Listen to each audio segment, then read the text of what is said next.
The dog game is dying. Let's talk about the game first, not the dogs. It's the challenge of the wins, the competitive addiction, the thrill of the win, and the rewards of achievements. Losing only gives you the drive to come back. I learned to watch the winners, my motivation was there, my dedication was evident, now I'm a winner. The problem is the cheating to win, manipulating the truth, and then it's the all outliers.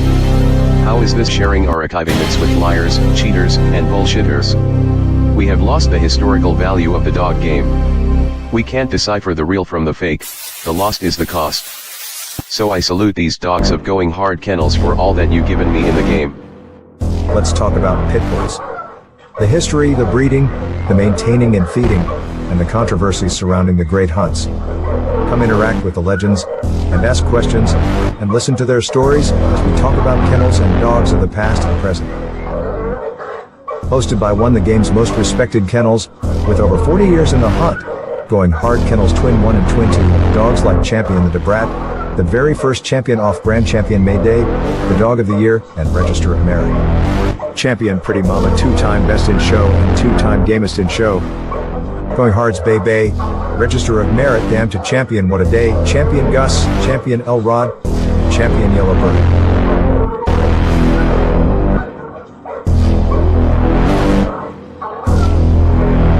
So pull up a seat, and let's talk dogs.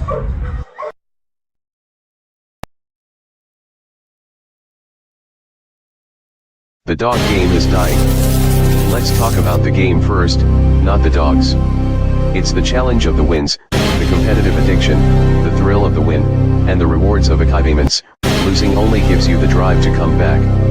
I learned to watch the winners, my motivation was there, my dedication was evident, now I'm a winner. The problem is the cheating to win, manipulating the truth, and then it's the all outliers. How is this sharing our achievements with liars, cheaters, and bullshitters? We have lost the historical value of the dog game. We can't decipher the real from the fake, the lost is the cost. So I salute these dogs of going hard kennels for all that you've given me in the game. Let's talk about pit bulls. The history, the breeding, the maintaining and feeding, and the controversies surrounding the great hunts. Come interact with the legends, and ask questions, and listen to their stories as we talk about kennels and dogs of the past and present. Hosted by one of the game's most respected kennels, with over 40 years in the hunt, going hard kennels Twin 1 and Twin 2, dogs like Champion the Debrat, the very first champion off-brand champion Mayday, the dog of the year, and Register of Merit. Champion Pretty Mama, two-time best in show and two-time gamest in show. Going hard's Bay Bay, Register of Merit, damn to Champion What a Day, Champion Gus, Champion Elrod, Champion Yellowbird.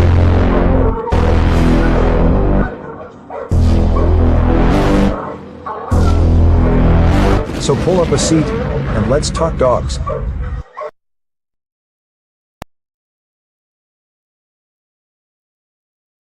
The dog game is dying. Let's talk about the game first, not the dogs.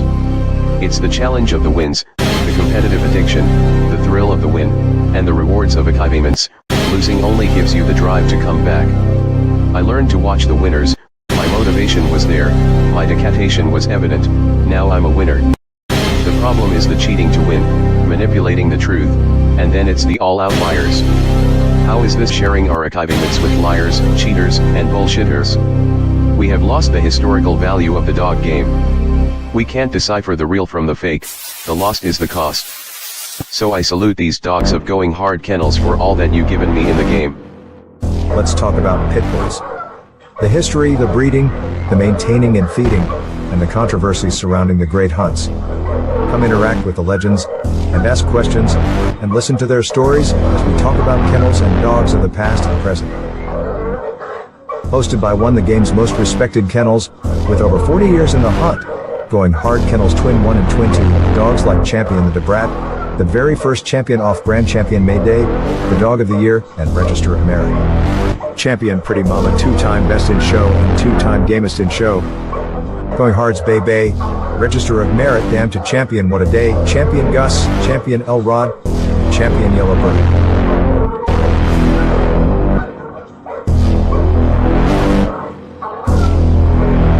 So pull up a seat, and let's talk dogs.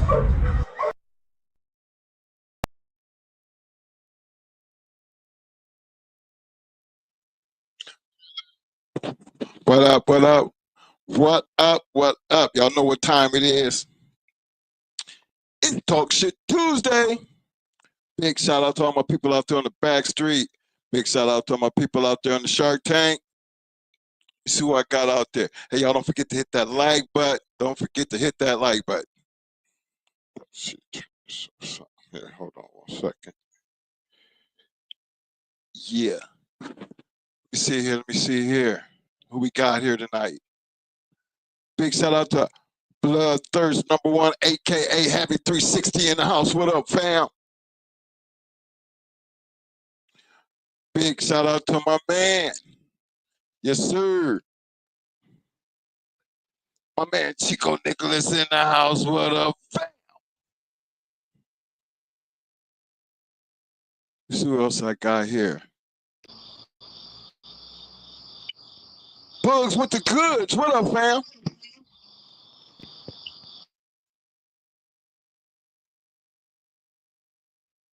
I hear you. See, Bugs. Okay, he's muted. Big shout out to my man, one and only, the incomparable Mr. Dickie Foster in the house. What up, fam?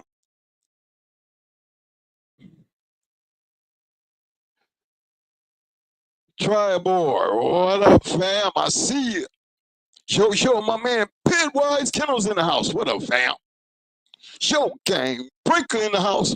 What up, fam?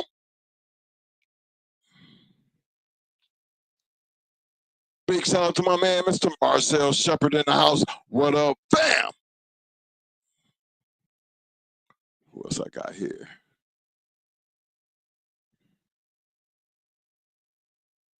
Trying to get down that list.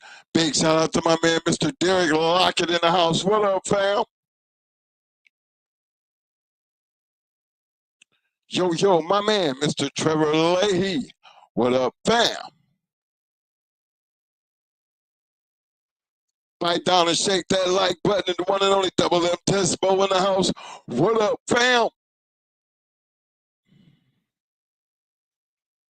I think I caught up there pretty good. I see my man in the house, Game Breaker. See.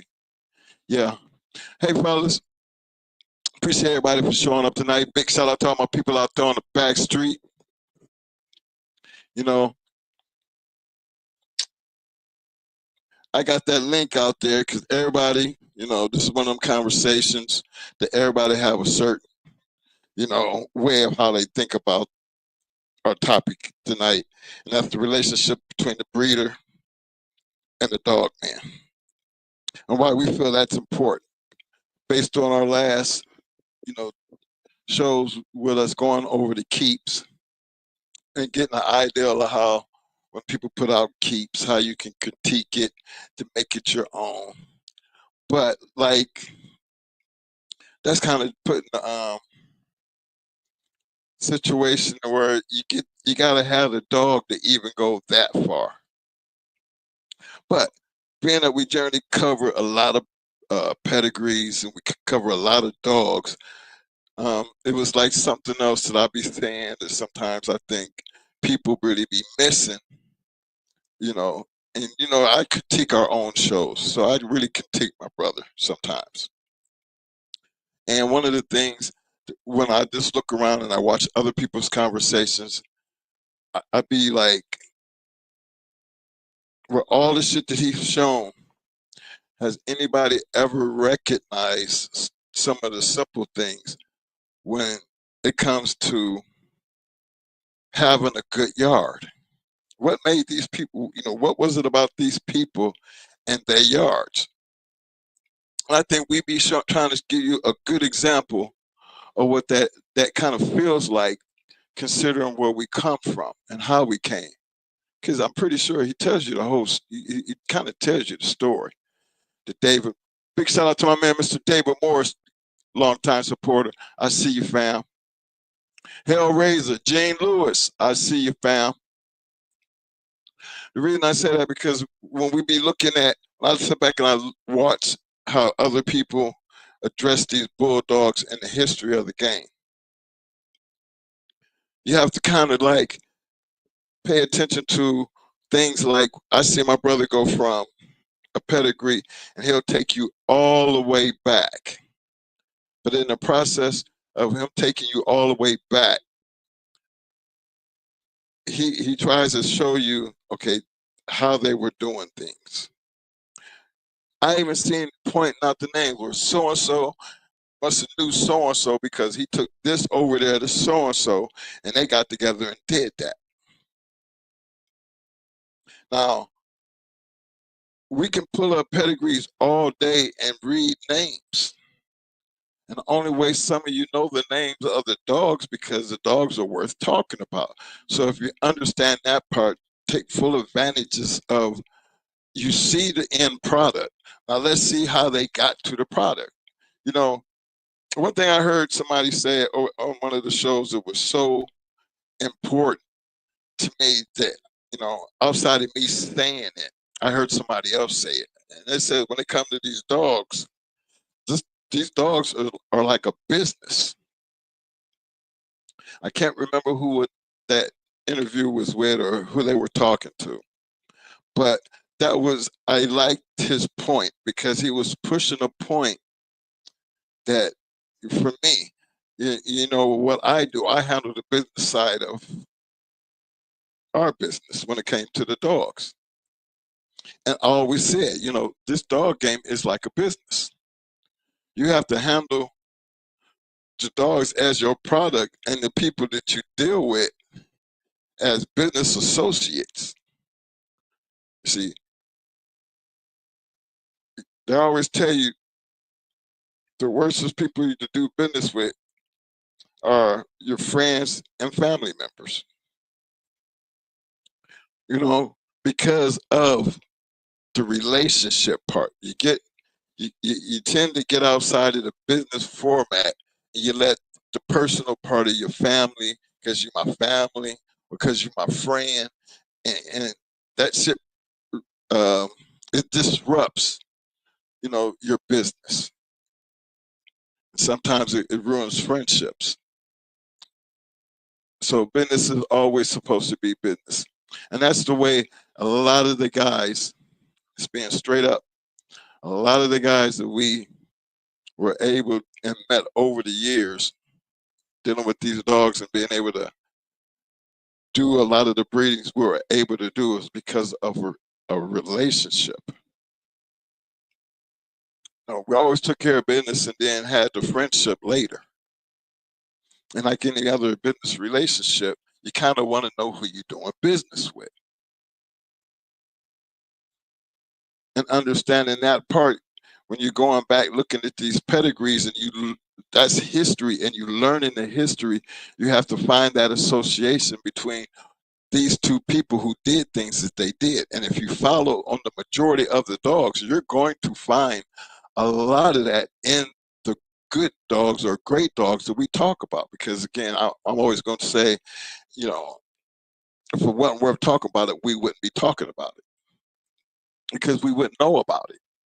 So it's important to understand when you know about things, as far as business is concerned, people, that's what set trends. People start knowing more about something and they tend to jump on that bandwagon and follow the trend. Now, the breeder and the dog man, in our case, were basically the same. They were basically the same type of people. They were breeding their own shit and they were using their own shit. So some people were blessed to even get their hands on those type of people's shit because they wasn't up, open to the public, but then they were only open to certain people that's part of the public. So you had to have some type of relationship there. So I always found that to be a blessing to be able to get in there when people not really wanting to do something, but then go out their way and you get those breedings and you create a business relationship in that type of manner to where sometimes they'll reach out to you and say, hey, because that's how business works. we're successful with this, and then there's other things that we can do, and they'd be more comfortable of introducing us to dogs that someone else might have based on their relationship with someone. So I think all that goes in full circle when you're doing business and dealing with these dogs. Now, the dogs is the product, gentlemen. To me, the dog is the product. If I'm buying some product and that product ain't no good, from a business standpoint, I have to clean the shelves of that product.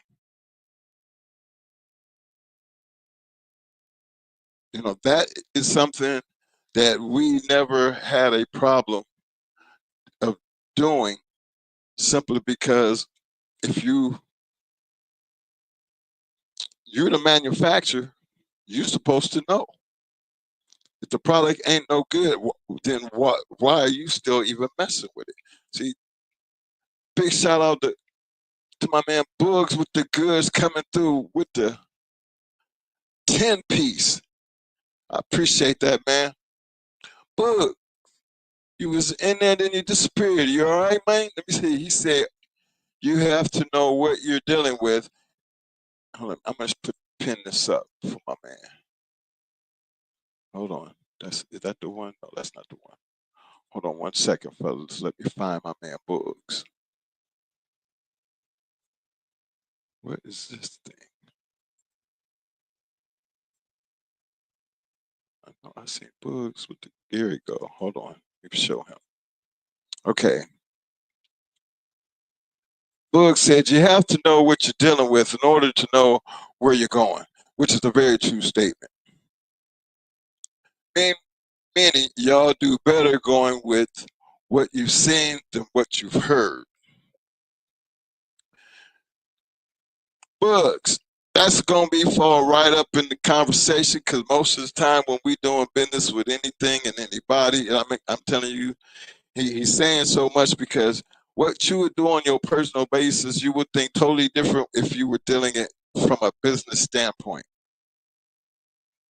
And that's not trying to get technical. That's just trying to look at the situation from the business aspect, because I think, if anything, for us, that was the most important thing, which led to a lot of our accomplishments based on the people we knew, which we were able to see a lot of the things we seen. And then he made that point right there. It's like when I hear people talking about what Barracuda looked at like, I hate to even say this, but it would be a different conversation if I would hear, when they had that conversation and somebody say, I seen Barracuda go. The dog went. I think he was 8-time winner. We had the pleasure of seeing 3 of them. So it's not like we don't know what the fuck the dog looked like. We don't have to let people tell us what the dog looked like, because, if you've seen the dog, and if he was anything, and whatever the hell he was, if you were actually standing there looking at him and you know who he is, he's the son of Mayday, you got to kind of see, we knew him before he was the big 8-time winner on the circuit, but you got to remember, he was, I think, damn near full-time winner prior to him even getting his first match recorded. So it's not like, enough people hadn't seen him. So I never hear anybody who actually seen the dog go that would say if he was a toaster or not. The fact was, he was one hell of a damn bulldog. And that was first and foremost. So why would I even be wasting my time or even think about having this conversation based on because somebody said he part Tosa? All of a sudden, I'm running from it. Oh, he might be part Tosa. Well, you know what? I can see that from a person who never seen the dog. But me personally, the person who's seen the dog, I wouldn't have seen where it fucking mattered. I never looked at him and thought it was anything other than who he was. I mean, remember we seen Twisted, Luke Kane, Barracuda, Mayday. So when you see these dogs, you kind of know what to expect when you seeing them. So when I hear that conversation, I never ever see anybody ever say I seen him. And then just not just seeing him go. It wouldn't have mattered what the hell he was. Who am I to argue, first of all, with the people who got the dog? How the damn dog is bred. I mean, if that's all you have to say about the dog, then maybe you just one of very few people who might have that. But when I sit around and look at the community and the people in the community, maybe there's a lot of people who've never ever seen the dog to have to be able to comment on that. So I haven't really heard anybody comment as far as they seen him go to where they would feel like that he was a damn Tosa. Hell, if you hadn't seen Mayday, I wonder what they would have called him. I always see Barracuda's name come up, but I never see Mayday's name come up, or Luke Kane's, or none of the other ones. And I'd be wondering, how was that a conversation? Now, from a business standpoint, when you sit back looking at, like I do, I sit back and I look at my consumer, my audience. Remember, this is a podcast. We have an audience out there. Big shout out to all my people who showing up tonight. Band for Life, LLC 400. I see you, fam. Big shout out to my main man, Mr. Johnny Rocket. What up, fam? Hey, yo, I did put that link down there, so if anybody ever want to come up, just come up if you have some input, because, I'm just setting you up for what Mo going to be talking about, but I'm going to keep on the part that I know about, the shit that I see, because Mo don't go out and watch other people's shit. But I do. So I know that's my audience out there. That's the consumer. If I was really trying to sell something, y'all would be the ones when it comes to bulldogging that I would be trying to sell it to, because y'all part of the community. We have this thing in common. But when you look upon the community and we have these conversations, like the Barracuda one, it kind of trips me out, because nobody's saying they ever seen Barracuda. If you had seen Barracuda, it wouldn't kind of matter. But being able to see Barracuda and have the pleasure of seeing Mayday, you kind of be looking at them and be like, what do they have in common? Well, they do have that bigness and that look, and they both rough as hell. They just totally destroyers. They just some big dogs. It was just rough. I've never seen a Tosa go, so I don't know what a Tosa look like when it comes to in them four corners, in the walls. But I know what them big boys look like, and I know and I compared him to what somebody came over that wall with to deal with them two, based on what they look like. And I never ever thought that somebody got mad because they had their ass whooped by a Tosa, half Tosa. Never heard nobody ever make that complaint or say anything. And I guess when people take a picture and can't, analyze a picture, then maybe that's what some people do. But in business, personally, me, I don't do business like that. I don't even like throw shit like that into my equation. If I'm out there shopping for something and it looks good to me, based on a picture will make me go look and see, for myself, what's happening over here. You throw it out there to be seen. I see it and I like it. I'm gonna come see if I want it. We all do business that way. Especially you do that every time you go to spend some damn money. These dogs should be the same way. I think you get away from the business part, which leaves the door open for all the other things to go on. And then when you handling it like, when I say people, they buy dogs based on paperwork. Paperwork, you know. And I know we played this thing in the beginning of our video. You know, Mo got that one part in there about the dog game. The fact is, that's the true reality of this business. And why do people do shady shit in business? Because first, in order to get away with the shady shit, you got to have a consumer. You got to have somebody who's trying to buy that type of product. So it's easy to get got when you got a lot of people trying to get a product based off of just regular bullshit. That's been part of the game forever. I mean, it never stopped Maurice Carver and a whole lot of other people who had their reasonings to do the shit that they was doing. But why were they still able to be successful and able to keep doing it? Well, because of the damn product. I remember Church's Chicken, no, Kentucky Fried Chicken, their recipe was like, you know, private as hell.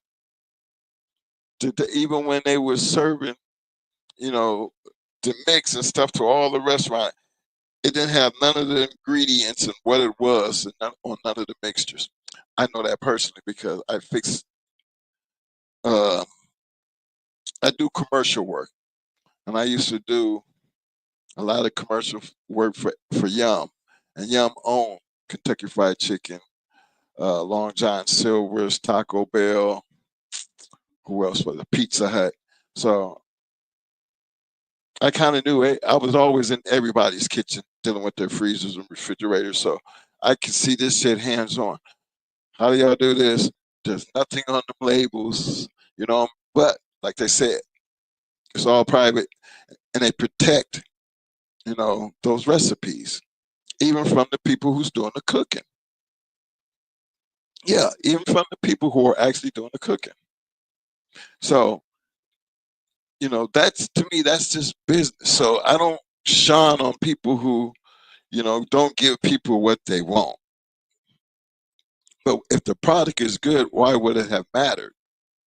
And I think that's what made Maurice, you know, able to do the things that he was able to do for as long as he was able to do it, because he had a good reason why he did it. He didn't want everybody to know what he was doing. Now, there's some guys that just do it and don't have anything to stand on, even as a product. Remember, if it don't be for Maurice and the product, you just basically, it turned out to be a good dog. It was whatever Maurice said, even if it wasn't like that. And a lot of men out there knew that, but then, I mean, why would it matter? Because the damn product is good as hell, and I want some of that product. Which made it hard because you never kind of knew what Maurice was doing. You didn't know which part of the yard that you was getting from him. So it was hard for you to duplicate what he did because you didn't know what he was actually doing. To me, that is a very smart businessman. He never, I mean, we talk about it. Man's been long dead, but we still talk about him now, and we got to hold him to high regards because you can go back there and who do we have to explain his work, even though we know that how he did things? Should that matter? Because the show didn't matter based on the history, because we can go back and see it didn't matter. You know, we talk highly of Maurice Carver, Tudor, Kobe. You know, everything that we basically talk about when it comes to these dogs, I watched my brother go back and he still narrows it down to 3 people who had the biggest influence to him. And that was always Maurice, Earl Tudor, and J.P. Kobe or P.J. Kobe, whichever way it was. But them the three that he says, and he shows y'all on anything based on from our yard, he will go back there and he will show you and work you all the way up to the front and have his reasoning based on what he's saying and why we do the things we do, because we had to try to understand what they were doing back then. And they, like I read in the one article, when he said, the guy said, Maurice Carver and Tudor, there's no way they understood genetics. First of all, it was way back in that time, so we know they couldn't have been thinking about genetics. And from my understanding, Earl Tudor, I mean, he wasn't very, which they could, he didn't graduate from school, so they kind of felt like he was just one of them country boys, and they know he wasn't going to that extreme trying to figure out no damn genetic makeup, hybrid figure. They wasn't thinking like that, fellas. And they still produce great dogs. Like all business relationships, yeah, you read the stories, they all had problems, but there was at one time they were doing good business together. And I can bring that same attitude all the way to the front. Get this, my man Vernon Starr. What's up, Vernon? Vernon said, Barracuda was a mayday. This toaster shit is crazy. I seen dogs sired by him. Big dogs with classic hound dog ears like Yellow and Mayday.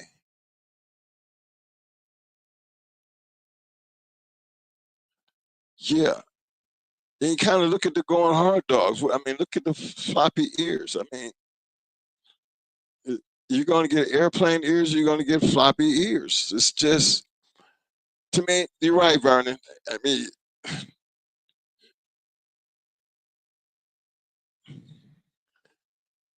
I think, hold on, you can tell them that so they can hear you.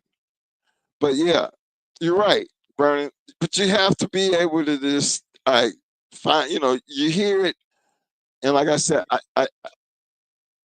yeah, I just had that one, like I never heard anybody that ever just jumped up and said, well, I seen the damn dog and I've seen Mayday. I've never heard anybody get on that part. Wait a minute. If you didn't seen them, then you wouldn't be thinking like that, because if you were standing there looking at yourself, you wouldn't be hollering Tosa.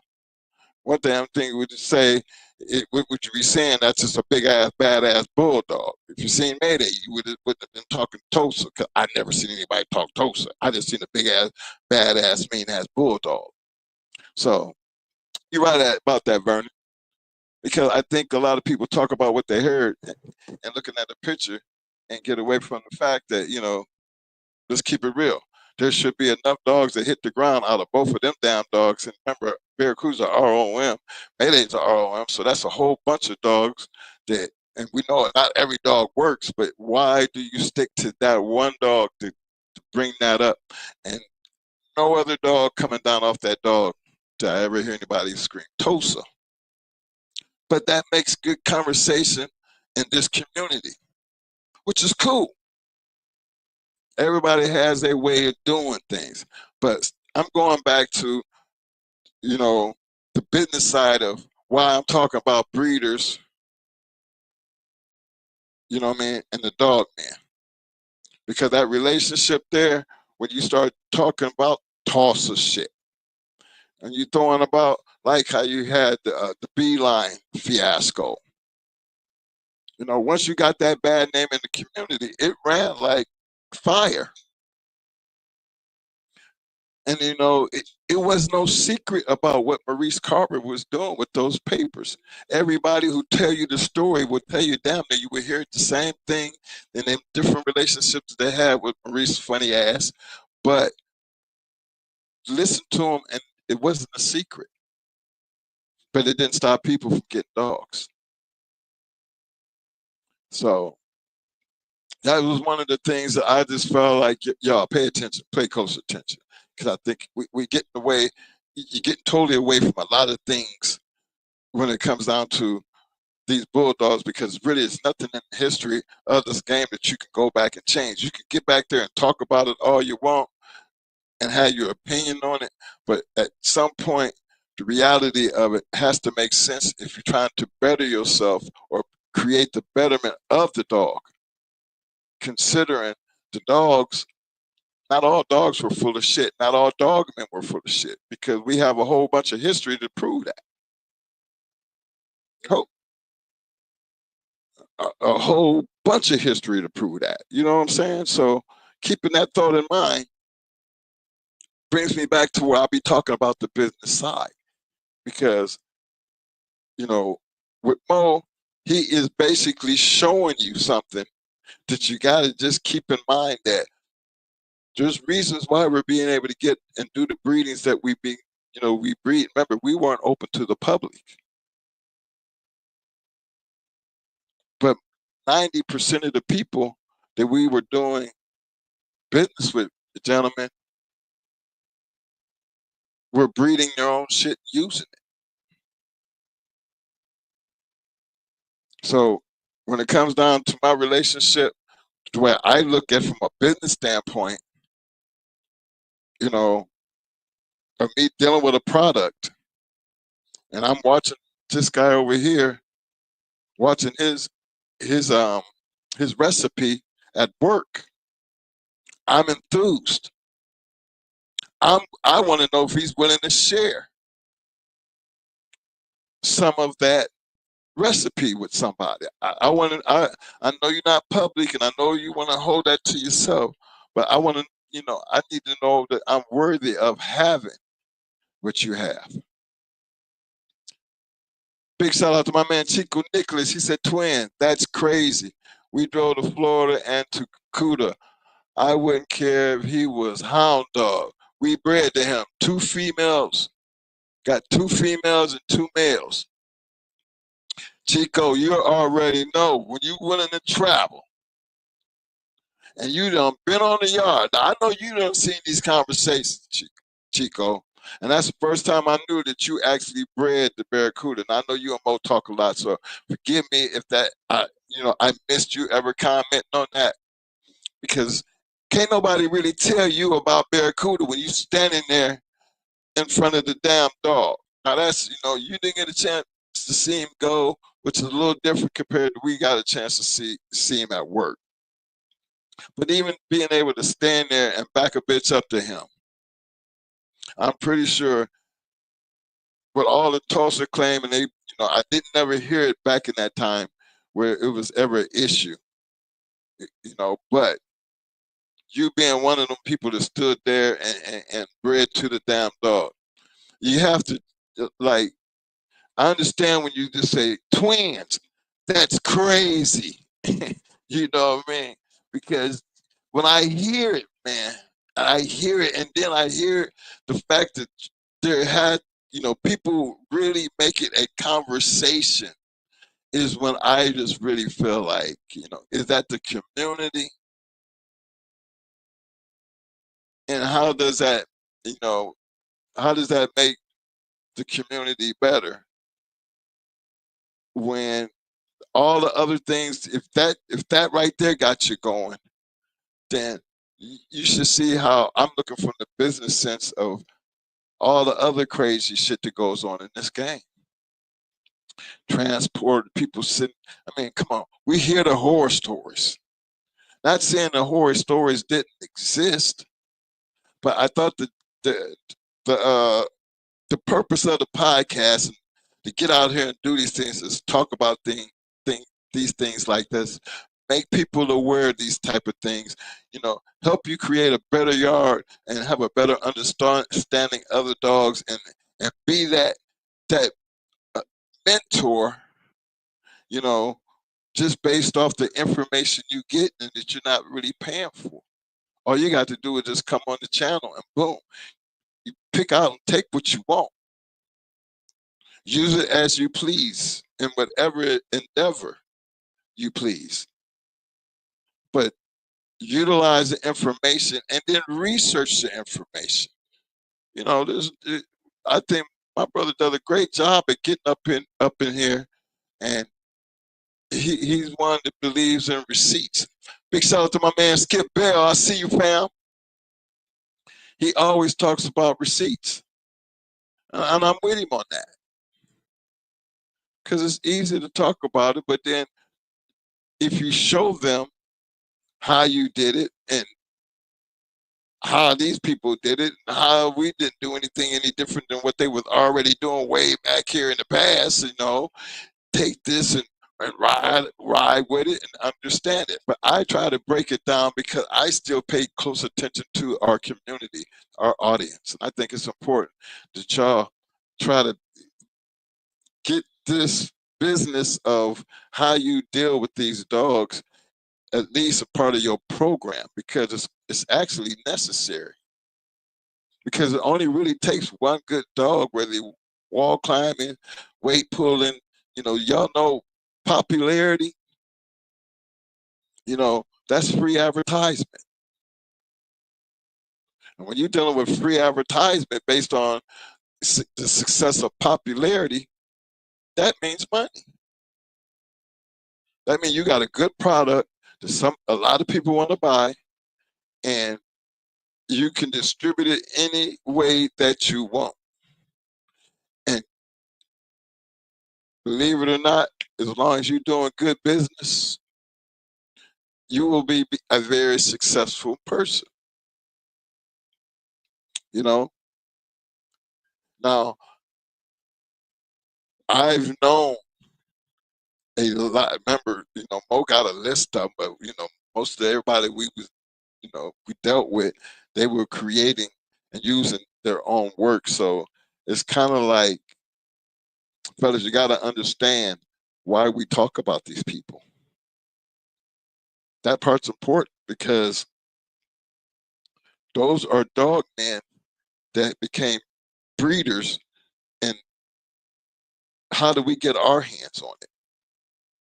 How do people get their hands on Barracuda and Luke Kane and all them other ones that got off the yard? How was they getting close to breeding to that dog? Just like we say about Stone City and Jesse and Tony. How we over here being able to get these dogs off this yard? Over here hardcore. How we able to get these dogs off these boys' yard? First of all, what they all have in common. There was breeders using their own shit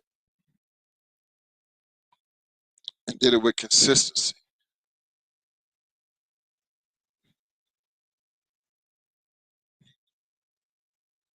Right. Well, yeah. I'm gonna let you get on them about that because you know how they did that shit. But these things was like important to us, man. Big shout out to Bugs with the goods again, showing his love, man. Coming through with another 10-piece. Appreciate that, fam. Really do appreciate that. But that's just, and again, my conversation is just based on some of the things that I hear. And I think this was to be a good situation because, Mo, he always runs straight through the point and he's showing, but he don't really break it down to like, in whole. When you're talking about this game, it's a business. And if you're ever going to have anything worthy of talking about selling, you want to have a good product. It's hard to have a good, me and a guy across the street, we had the same dogs, right? But why is everybody coming over to us getting dogs and we got the same dogs? I'll tell you why. Because we are more popular than the guy across the street. And I say that because it used to be like that when we had the Dogmen pinchers. We had a group of Dogmen pinchers, and I think that picture when you got Mo, he had all the colors, every color of a Dogmen pincher, and there was 7 of them. Okay, guy across I say across the street, but he was almost a block away, but basically a couple houses away. Now, these dogs that we had basically came off of their shit. I mean, these were big, well-built Dogmen pinchers. Why was everybody coming to us instead of him? And I'm telling you, because remember how Mo used to say all his dogs was trained. He used to walk out and have all 7 of them together, and ain't nobody on no leashes. I call that promotion.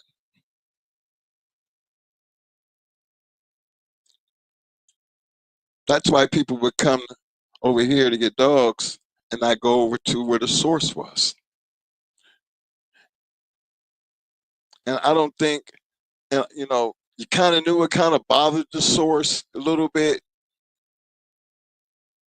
because, I always wanted to come by and he would basically say, I got some more puppies over here, and be wondering why ain't nobody running over there grabbing them puppies.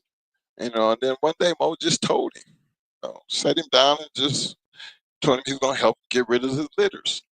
But this is what you got to do. And so Mo started teaching the dude how to train his dogs. And he became a great student too. Because, man, in order to do this, to think you know everything, but then to come out your comfort zone to get in there and have to work with this hard charging, Mo, when he in his teaching mode, he like Mr. Drill Instructor, and this was a grown ass man, and he was older than Mo, but he picked it up, he understood, and he benefited from that. And I think that's kind of where I be looking at, when I see some of the things that I see, even when we're talking about, different other dogs, and people say this, so and so wasn't shit, or so and so quit. Well, yeah, there's a lot of dogs. Y'all know, like I know, Eli dogs. I'm with I ain't Mo, but I can truly say it from my point of view, from a product standpoint. Eli dogs from way back had a quit in them. Great dogs, but in order to be a great dog, you got to you got to figure out what did it take to beat that dog. Why that dog was one time loser, as good as he was? Well, because he ran up on the right shit. And if I was paying attention to anything, I'm trying to figure out what he ran up on. All them Eli dogs were known for that. So remember, we always said, there was a trait that you just didn't want to follow you, that you tried to get away from. But tell you something, fellas, and this ain't me just talking. Just go back and look throughout history. Yes, there were great Eli dogs, but there were a whole lot of great Eli dogs that were one-time losers. That's not me making up shit. You could go back and see it for yourself. But they still got bread. We still talk about them to this damn day. You know what I'm saying? And you know why that happens? That only happens simply because people are always going to try to make, or always feel like they're just going to make the better dog. Now, think about how many different people were trying to create that better dog. The only ones you're going to talk about is the ones that's worthy to talk about any damn way. But I think that was an important part of when we start talking about the product and we talking business, and you sitting across the table from me and you trying to talk me on some Eli shit, that's a hard sell for you when I'm sitting here telling you, about that trait. And, there's no guarantee based on what you're telling me, that trait won't keep showing up because it has consistently showed up over the years. So, that's when you got to become a great salesman. And believe it or not, that's business, man. I think every negotiation, when it comes down to buying a dog or breeding a dog, that these things should be dealt with prior to, because when they end, you're going to have that product, and that product is meant to have a purpose, or you wouldn't have it. So with all that breeding going on, and everybody, hey, anytime you feed something, you're supposed to have high hopes about it. But I guess the older you get in this game, the more responsible you start understanding how much you actually spend on these dogs and how important that your breeding program has to be, because what's the purpose of putting two dogs together unless you're trying to create the ultimate dog? Regardless of what the purpose is, the fact that you, as the breeder, you're going to have to deal with a dog man at some point. Now, what kind of dog man are you dealing with that you would put your name on that product, and ride it out? For people who have sent their deposits and then you're going to try to call and get the dog, and they didn't change their number, I think those are young men. 'Cause if you're older and more responsible in age, that's stupid shit. We're just gonna call it what it is. That's stupid shit. But I can see young people who don't know no better do shit like that because they're not handling it like it's a business. I don't think we talk about this like a business enough for people to catch, and understand. If you handling your shit like it's a business, you won't have the problems, and you actually protect yourself from, first of all, having to deal with shiesty people, because you just don't get in the business being shiesty. You know what I'm saying? I think the dog man is always going to be the consumer. And there's a lot of dog men out here, all these pedigrees flying around. Because somebody, as a breeder of dogs, you have to have customers. So that shows you with all the breeding that's going on, you've got a lot of customers out there. I want the customers to be like the customers in our day. Because in our day, there were a lot of great dogs that came out in our time. A lot of great dogs. A lot of them great dogs that, I see other, people like Bakari and Rosterman and Schoolboy and Ram and Bubba Mex. Who else? Chabo. These people, when they talk about these dogs, right? Who else was it? Yeah. Lockdown Rudy Boot Camp. These are things, and even the guys that have been on our show. A lot of these guys, man, they've experienced that. It's a real experience, and they don't talk about it in a business sense as we do, because they're telling their story. But like I said, I heard that young man who spoke on it, and he spoke on it, and he was intelligent enough about them dogs. But I like the way he addressed the business part, because it makes sense. And if you look back on history and the dog men involved, all the way to Tom Garner, you can't hate on Tom You know, for me, I feel like you can't hate on Tom because there's not too many. And as we get into the knowledge, you know, it's not too many pedigrees that I see that I'm not going to find Tom in. So, and a lot of the times, shit is coming back from overseas, coming back through. You know, and that intrigues people to go get Tom's because he's available. That's the man, regardless of what you say, how about it, it's still a business to him. How many of y'all got tractor trailer pulling up with a tractor trailer full of dog food? How many of y'all doing that? How many other people y'all know are doing that? We can talk about Mall Can't. Mall Can't sold a lot of dogs, y'all. A lot of good dogs. I never known Mall Can't to be a box man.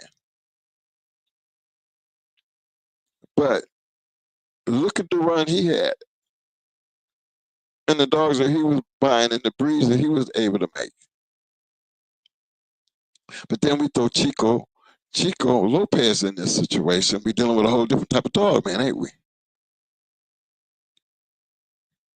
You know, but those are just my examples of 3 known dog men that you can actually classify in a certain order, like from 1 to 3. You know, you was just who's Chico would be in that 3rd place because you can't take nothing away from Al Can't.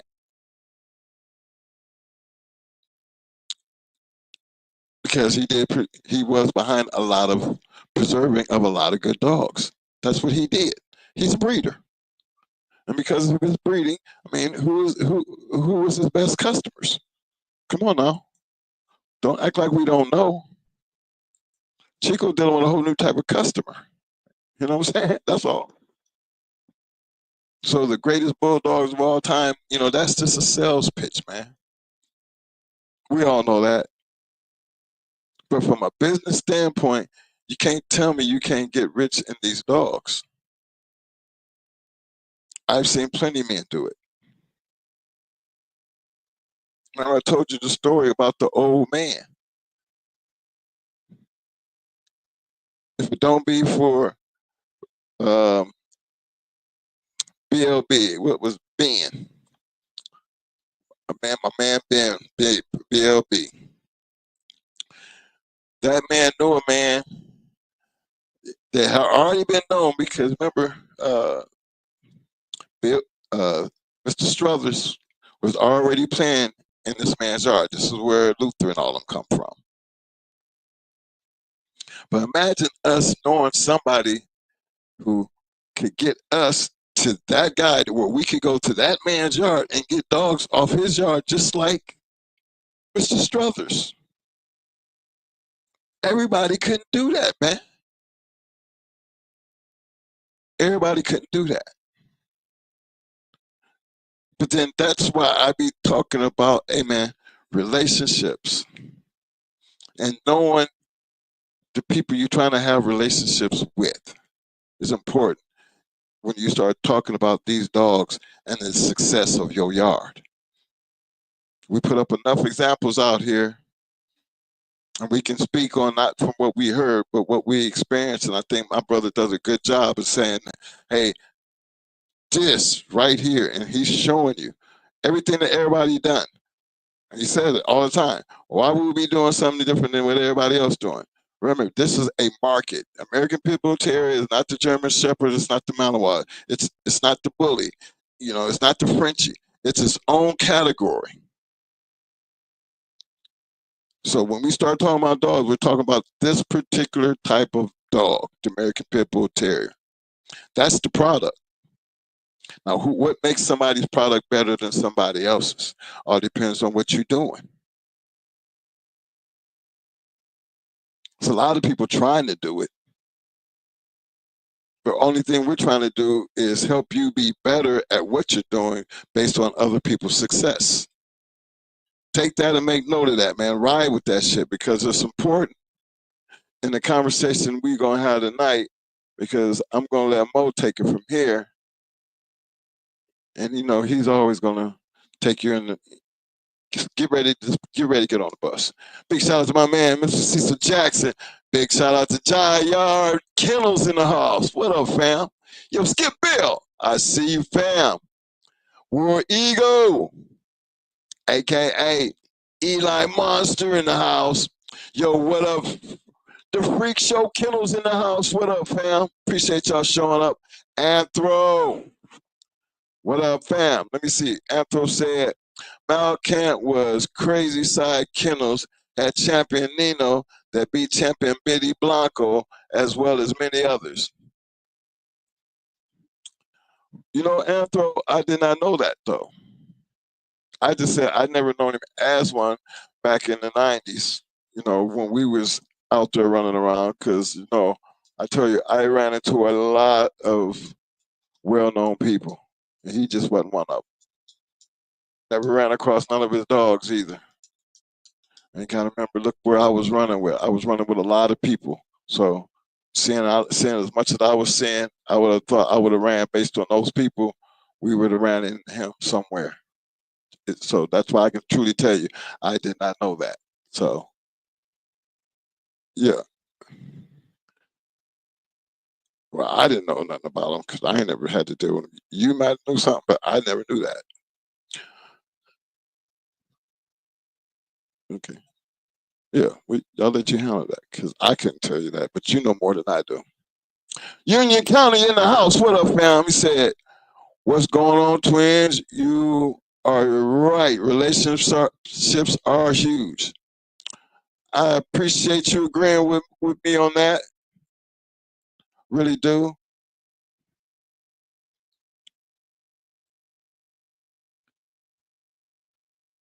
He said crazy Anthro. He said crazy side champion Hawk from Casino Kennels also. You know what, Anthro? I mean, I told you I didn't know nothing, but he know about Crazy Side. He said he knows about Crazy Side. Something, but I'm gonna let him get into that because you know I'm not gonna talk about something I don't know. I just know I never knew Mal Kant was out there like that. But I knew he had some good dogs. That's for damn sure.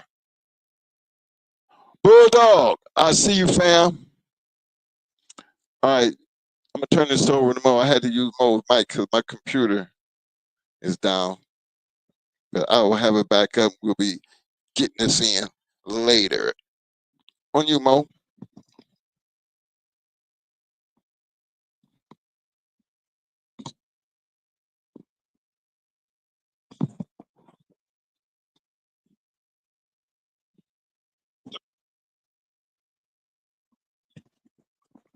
Get some of my opinions up in here. You know what I'm saying? Yo, Reverend Mike, let me get y'all on the bus. Let's make sure we get on the bus. Let's make sure we get on the bus. And I miss my boy used to come in and throw that disclaimer up there and stuff. You know, they throw that disclaimer up there as we get on the bus. So when we get back there and I start talking, I don't want nobody taking it like I'm talking about y'all yard, y'all dogs. You know what I'm saying? You know, we kind of feel like that at some point, man. Look, don't just remember, I ain't talking about you. If you feel like it, that's on you. But I'm not talking about you. I'm back here in the bus zone, bro. All right. Now, when you got back in our time and we talk about uh, these guys were breeders, you know, and what I call dog men back then, what I was running from was dog men who was breeding dogs and doing dogs. There was no other edges to my shit. Just exactly what I came in learning. Especially I got exposed to people playing. You know, one thing about it, if it was one thing about it that I always wanted as a goal through all the matches that we went to, all the matches that I've been involved in. In the beginning, when I first got in, I never knew what it felt like. I see so many dogs cross that box for the championship. Or like, but Satan made that final scratch to win for that grand championship. And these are badass dogs. Or seeing BJ and Charlie get out there and win their championships. You know, be right there with them, betting and everything. Cause you follow the trend. You know, you have gamblers, but it's not really. They're not gamblers. I would say I was a gambler, but I didn't really think I was gambling when I'm following the dogs I'm following. I more or less called it putting in. That's all I call it. It's like, if it was a gambling, then I wish the casino or the lottery, could be what I was doing, because I was winning 90% of the time. Numbers are probably higher than that. Man, I've never seen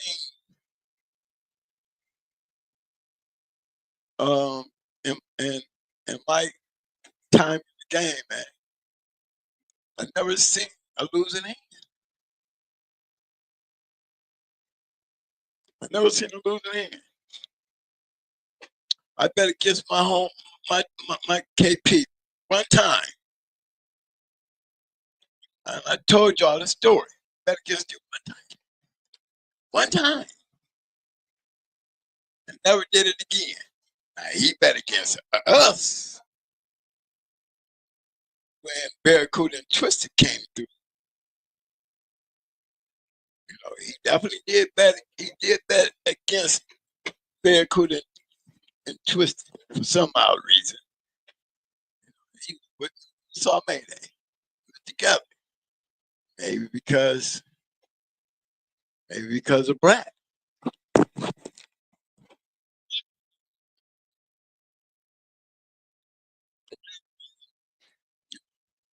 He had to come with intentions. Many dogs. That was the point. But to be honest, I'm still running 90% or better.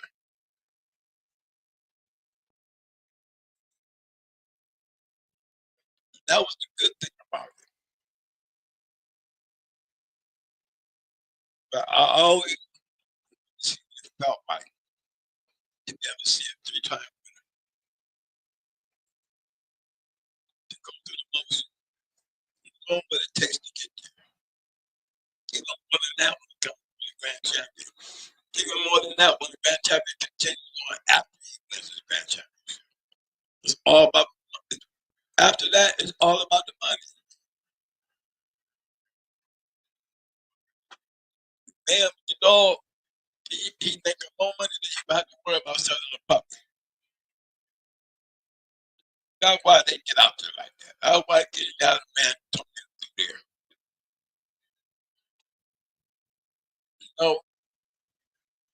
Because you're just not picking up any Joe off the street. There's got to be somebody over there across from you. Got to be. Y'all don't give enough credit to them. I'm always talking about you guys in the now. They be up with so much. What the guys is winning, let alone so to no respect to the guys that was losing. No one, but none of these dogs be better when somebody standing across.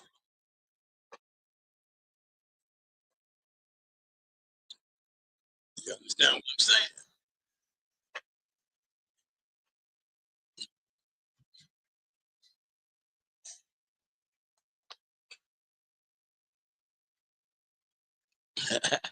What up, baby?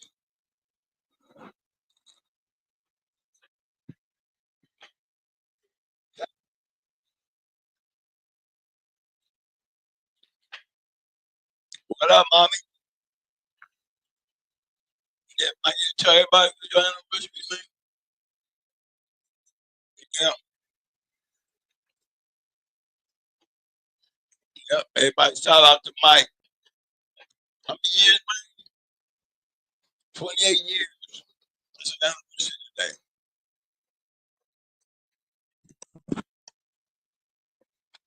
You still can come in here, get on YouTube and talk about dogs. I hear the wife in the background cuss. Okay? So y'all get a chance at the end with me and shout out. Let it go another couple of years. It happened. But back to the dogs. Guys, the experience in itself, it don't come easy. It really don't. Especially what we was playing. Considering the people I was running around with, it doesn't look like it came easy. You know, in my world, around the dog that I've been around, I didn't know who was around.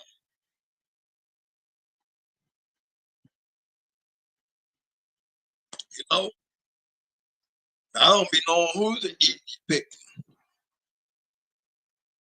You be out there in that real world, let me tell you something. It gets to a point where you find yourself having, you don't care who it is, as long as they bought the weight and the wager and a dog. But me, I'm time I seen big matches get ready to jump off, and based on the weight, then when they recognize who it is, you know, they pay the forfeit after after dog. They want to bring their dog out. They want to bring their dog to the scale. They pay the forfeit. And that's real. That happens more often than you can think. But that's how that was going. So every once in a while, call out somebody, you know, a particular dog, and you know, these two great dogs. It's like UFC, Battle Royal, you know, it be them highlights. It be them highlights, the big matches, like you said, you know, when you beat Big Blanco, you know, but in that world there, guys, it's like all these guys are leaders. All these guys are leaders, and they kind of bred amongst each other to get match dogs. Now, one thing I can agree with Mike when it comes to these cars. They might not do genetics, which I don't believe. It, not even I believe in genetics. I mean, as you grow, and me being the dogs, I train dogs, and I've had Wawa, the German Shepherds, Dogmen pictures. I know how to breed them. It's totally different than our bulldogs. But when the bottom line comes, it's in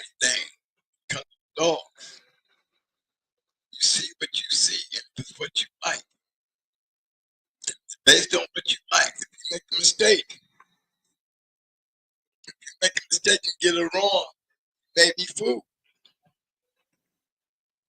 You know what I'm saying? You may be fooled. What you thought you was getting ain't what you got.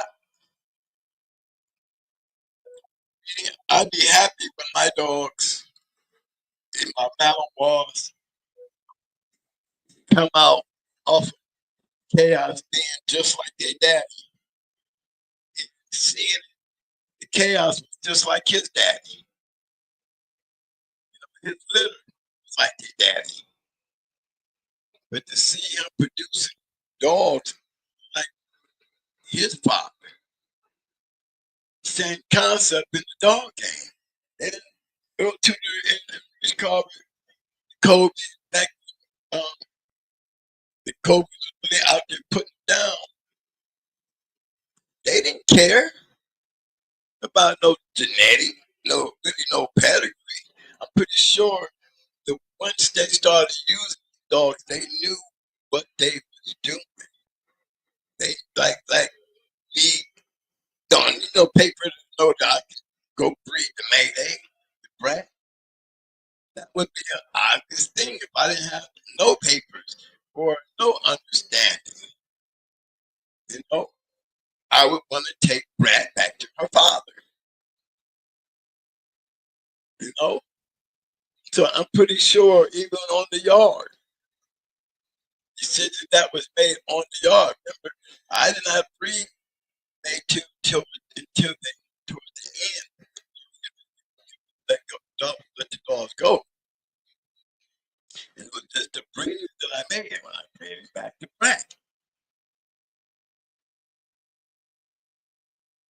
You know, yeah, I bred it to baby. You know, I bred it to the female. I was sticking. And like I said, got match dogs on the yard. I was breeding Buck Rogers and was getting dead when I could have took nature and bred nature tonight. I could have took and bred nature to Sick Hill. You know what I mean? But if I was on the yard thinking like Maurice Carver and Earl Tudor, there was a reason why I never got to nature. Not when I have twisted, you know what I mean? Not when I have Cock Diesel, not when I have Buck Rogers, not when I have hardcore, not when I have Jesse James. You see what I'm saying? That's how I would look at it. You know, Maytube was a stud dog. Maytube became a stud dog when he left my yard. It was a good dog on my yard, but I was breeding. I mean, Mayday Rat. That's the best I could get right there. Knowing he had Elizabeth Butler was good. Knowing that he was good. But I prefer to breed two match dogs. That's all. I thought it was the smartest thing for me to do to be laid to baby. Actually, that was baby's second litter. Her first breeding was too twisted. Can't be twisted from deep south.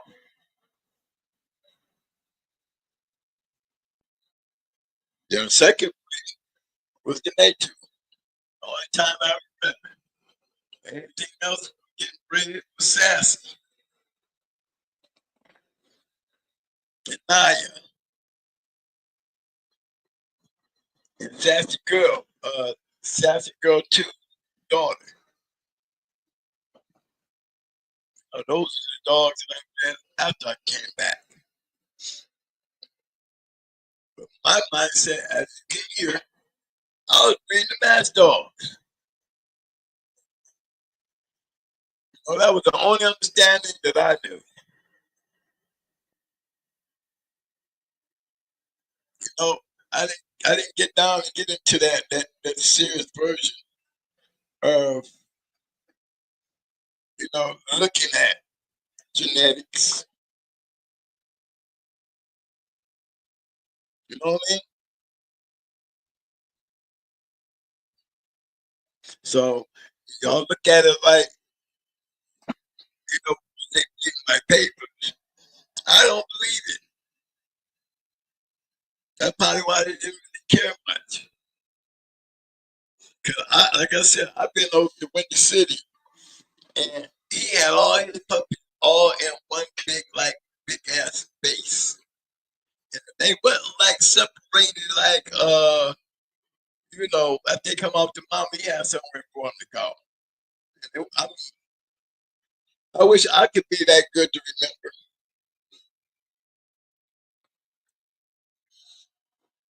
remember. Just just think about it.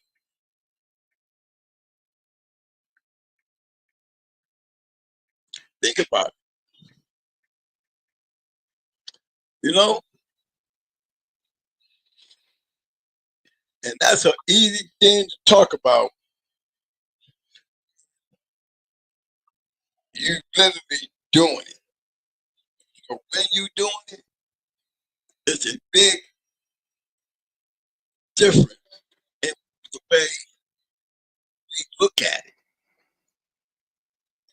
Guys are breeding your dogs, not in particular anybody in particular. But you know, that's why I can't see how the old can intervene in the new. I mean, that's what be throwing me about this stuff, because we're like in two different worlds, two different categories. You know, there's no way in the world anybody would be wanting to breed to a going hard dog. Really, if that going hard dog was doing some going hard shit,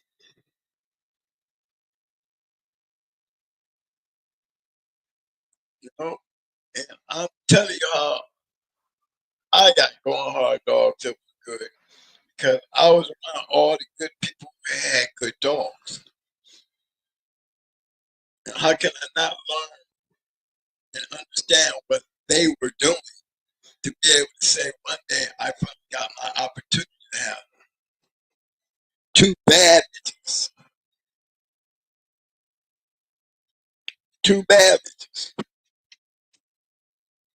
I had a chance to get me a good run, even though I was playing around. I never got to that angle where the greatness stepped in, where I had some shit between my legs, looking like the Abrahams, looking like you know all my friends I looked up to. know, I had one with Red Ace. So the sports guy didn't think I was ready yet. You know,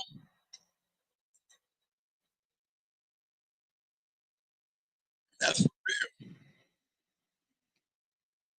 That's the key. Yeah, Mike, give me put the post down, guys. Anybody want to step in here and join me and talk about them good old days, and have your opinion? I am open for it. You said back in the day when the dogs was good, we did so. Any, I forgot half. I forgot half of them. We just read the good ones to the good. Understanding what he's saying. Yes, that's what it was all about. That was what it was all about. Like he had a family member, or you know, we look at the pedigree, and we gonna look at the pedigree just to get an understanding, like me and my KP would do. We would look at the pedigree, and Amber, the way she was bred, taught us a lot. The way Mikey was bred taught us a lot. The way Judah was bred taught us a lot. James Pope taught us a lot. One thing we knew and we learned from the beginning, when it comes to breed, you take your good shit and you breed your good shit.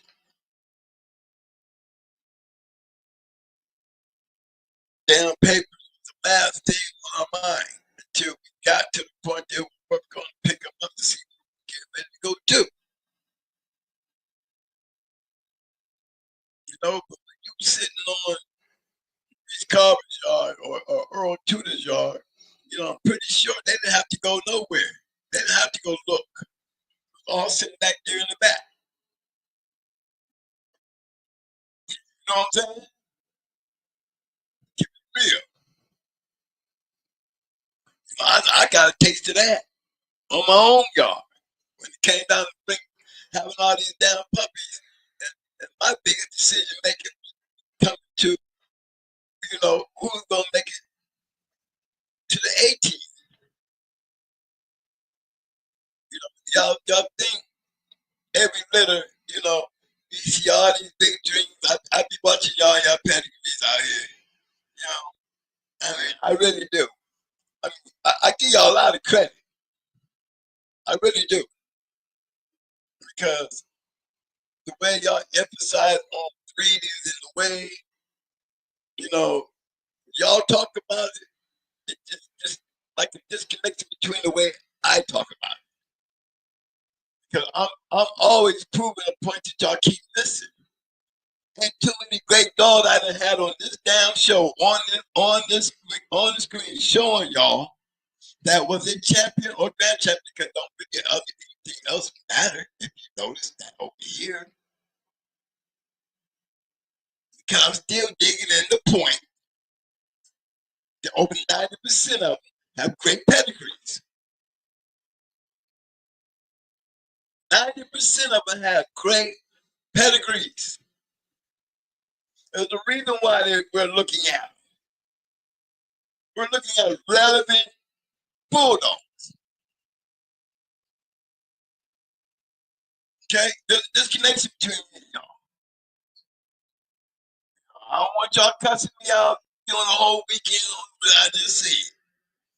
Okay? Because we're on the bus. We're on the bus. My opinion is based on, if y'all can't see that there is a difference there, then you can't get mad at me. If you can't see me, my eyesight is a difference. We bulldogging. We're beating the best to the best. You understand what that means? That means somebody's getting their ass kicked and then they're being put off the team. They're not making the squad.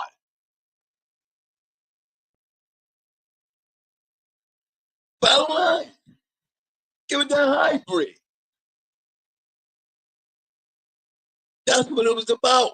How are we gonna match a dog if all we gotta do is breeding and have pretty pedigree and we just gonna take him out there on just that notion? I'm gonna take this bad dog because he's bred so damn good. I'm just gonna take him out. Just because he's bred like this. Oh yeah, he bad. I like him. I like him. Yeah, I had an old school dog man tell me, yeah, he gonna be a good one. But guess what? You took that he said he gonna be a good one, and you just gonna take his ass out there because he look like that, not peeking, not knowing. How many y'all on this bus over here with me gonna get your ass off the bus and bring that shit over here, pedigree and all? Tell me, you willing to step out here and put his ass down without never looking at him? And you like you can lie on this motherfucker pedigree? Huh? It doesn't make sense, do it? Really? Remember where y'all at? Y'all on the bus. We back here. There's no connection. That doesn't make no sense, do it? So there's no connection. Everybody drives on pedigrees. Everybody look at their dog and based on their pedigree, they form this notion and this, this belief Y'all gonna save the dog game. So you might save the breed, but you're not gonna save the dog game. Because the dog game, we didn't do that. It's just not how it's done. Now, if you're talking about the good ones, I might not have had all the goddamn champions that came out to going hard dogs on the dogs. I can tell you this much: there's 24 champions and grand champions that got going hard name all up in that shit. And that's just proving my point. It wouldn't be that damn many if they was doing what y'all doing. Putting papers together. They would just be good bred dogs. There wouldn't be 24, 25 champions. That means somebody was literally going out there and they was competing best against the best just to get off the yard. Lord knows they had the opportunity to get out there and play and win. So yeah, just to see a going hard dog in such a pedigree make me proud because I know what it takes to get there. I know what it feels like to be able to say I got a champion. You know what I'm saying? Never felt the grand champion in my grass. But thank God I got the experience to see something there with my name under. You know, baby, while we talk about Barracuda, baby had 3 champions. 3. She had a total of 4 with Weather Day, but she had 3 champions that were off of sons of Barracuda. Sons of Barracuda. Okay? And if there's some Tulsa in their ass, and one breeding, and 2 breeding, she can come up with 3 champions. Some shit that got some Tulsa in it. Now I think we all need to investigate that shit and get a taste of that shit. Give me some of it. Maybe I need to go check the picture pan and see if I can grab some Tulsa and cross with a pig, such as Barracuda. Name under him, call him Mayday's son. With a touch of Tulsa in it. Come on now. This is the same kind of shit that I'm talking about when it comes to the disconnection between my time and dogs. I've seen the dog. I've been around the Mayday dog from day one. So I am like a living witness to a lot of shit. So when I hear these conversations, and the first thing came to my mind, well, which one of May's 3 champions off of their cool shit like a Tulsa? How many people took that one picture because he was older then? An older dog, and all of a sudden he turns into a hound dog looking dog, like he got some hound dog in it. Now he got Tulsa in it. When you had literally seen Barracuda during his matching career, you would have seen that he was not the same looking dog. You saw the old Barracuda. Period. The old Mayday didn't look like the young Mayday that I saw for the first time. No, he did not. The old Mayday looked just like Yellow. Yellow's younger years. Not the Mayday I saw being bred to brat. Okay? Not the Mayday that I saw when I bred the Red Ace. Red Ace to me. He changed a lot in that short period of time, especially from the time that I saw him the very first time up at Angels. They never didn't look the same. They all changed. So, coming from a person from my time, sitting out here, still fighting the issue that how can you take anything that I say personal and everything that I say is pertaining to what's in the back and what's going on in our time. Y'all can hate it all y'all want because I would hate it too if I never got the experience. I would feel like I'm in the back of the bus. So you're here on the bus to take a ride, so when y'all ass get off the bus, you can see that there's a disconnection. How can you be mad and you're not in my category to be disconnected, connected anywhere to be taking anything personal? You hate to hear me say that about Barracuda because it makes good conversation for everybody, but it's one of the silliest things that I've heard on top of a lot of other silly shit that I hear. I keep it. That's why I'm going to everybody's show and I don't mess around out there because I'm from that era that you think it's easy to get a champion with all that shit y'all doing. That's why y'all get on the bus and bring your dogs with you. How many of y'all really go back here and come in my time and really think about that shit? That's why I do that. Really take your asses back here.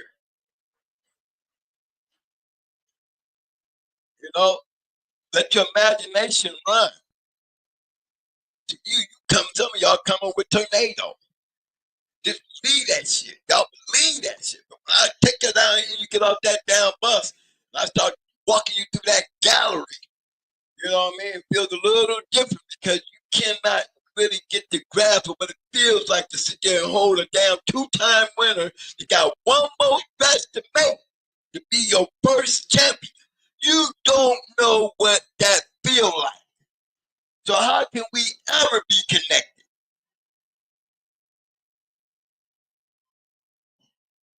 It's not even the same conversation. It's not even the same feelings. And imagine the Kennels that got several of them. I mean, just pouring out. Look at me. Look what Victor did. I mean, a lot of what Victor produced. He didn't even have one champion off of May Day. Must I remind you guys? I don't remember one son that Victor made champion off of May Day. Victor.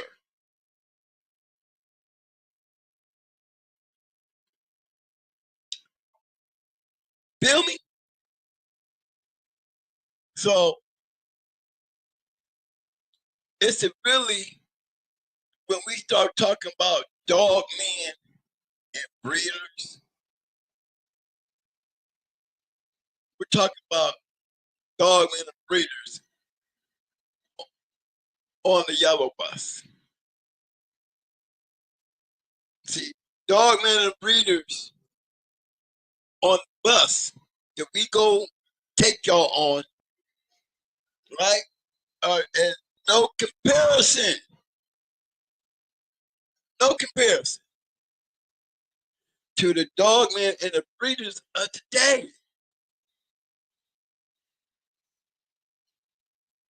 See, there's no urge in y'all knowing what it feels like to go out there and grind for 3.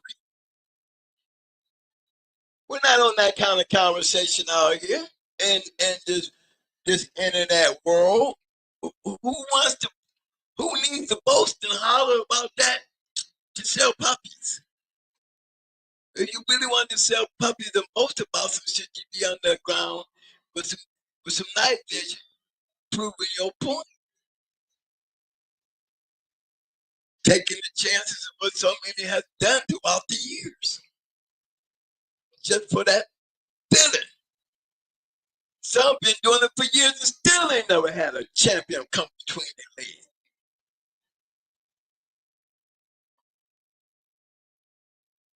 It was like that. As many of us out there, We only speak only of a few. And everybody had a mentor. Everybody had a crew. Everybody knew this person. Everybody knew that person. But how many people can sit out there and talk about the very people I talk about? The ones that you're going to read about.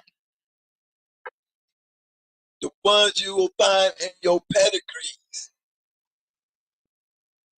The ones who make statements in the history of the dog game. See, there's a total disconnection between then and now, but it should not be a collide or collision or conflict.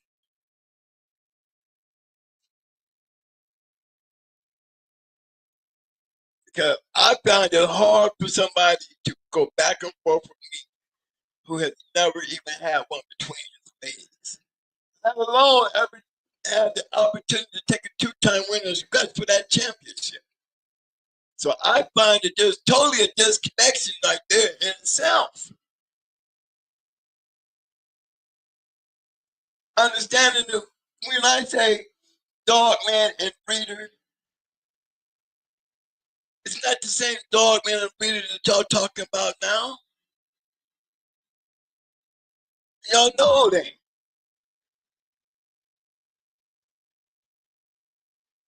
You know? See, I ain't the preacher. Reverend Mike, the preacher. He gonna call it business sense in any means. You don't give me business enough shit. Because my job in the business is not to make those type of decisions or have those type of discussions. My job in the business was to make damn sure the best go against the best. Because if you can't win on this yard, I don't expect you to win out there. Cause I know out there you don't know what's waiting on your ass. That's the kind of shit that I got to feed. Hell, you talk about. I ain't feeding because of no damn pretty pedigree. Because you're pretty pedigree, there's gonna be a lot more that's end up on that yard and gone than it will be going out there because it's that hard to get. Now, how many times y'all hear breed shit? In my world, it's not the same world, people. There should be no conflict. You should all understand this. You know, imagination to what it would look like, what it would feel like. Hey, I try to give it to you as straightforward as possible. Many people came up in here and talked about their champions and the things that went along in the game and all the other crazy stuff that was happening out there. Hey, y'all don't appreciate it. I can understand why. If I was the prettiest girl in the room, you know what I mean, I would expect people to be a little jealous. I can't help it because I'm pretty. That's all I gotta say. Somebody is gonna be people in this room that hate you just because of that right there. Because it's an instinct. You probably won't let you be envious. You know, you probably gonna want you to be just as big as me. You see? But what I see it is like it's gonna always be like that, guys, because it's a disconnection. Your world should never even try to be in any type of comparison of my world. None. My world don't consist of YouTube. My world just consists of Facebook. My world consists of the Sporting Dog Journal and Game Dog Times, where shit was being proven. Whether y'all like it or not, look, for anybody to talk about whatever the hell is in those damn books, here we go again. We made everything has a raw taste to it. And we have all our reasons for speaking of the history of the game. But I honestly have to say this. It's funny when y'all talk about us dog fighters back in times, man, when I'd be listening to some of y'all and I'd be like, boy, they sure got a lot of because and I say that with this thought in mind. I wonder if even half of y'all go out there and step your dog. Just to really imagine you have to wake up and feed a bunch of damn dogs knowing what you got to do. You can't just reminisce on how you breathe and how you did this and how you did that. No. There's another step over here in this world. See? There's a disconnection.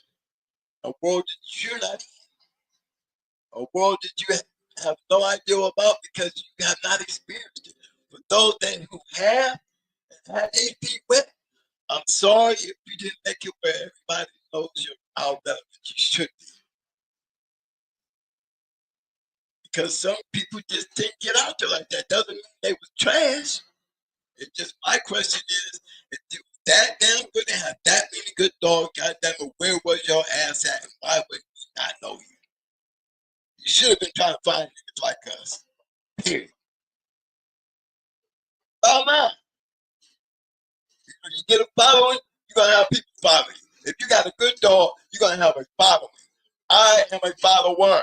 I used to follow big dogs. I'm gonna follow. Believe me, I'm if I'm paying for the nicest room, don't worry, I'm gonna get it tonight. If I have to fly in, I ain't worried about it. I get it back tonight. Whatever. I gotta be there because I'm gonna get it back. See, that's a whole different world than now. If you're in the underground, you best believe he's not on this damn podcast talking about, what's going on down there. He probably just sitting back there just as quiet, laughing like hell. No, you ain't got a point. I'm gonna use that shit. Because that's exactly what's going on. I talk about a lot of them hate YouTube. A lot of them hate Facebook. A lot of them hate me telling their secrets. A lot of them don't want y'all to know. Because the way you talk out here is the same way you would talk if you got caught. Too much. It's best that you don't know nothing.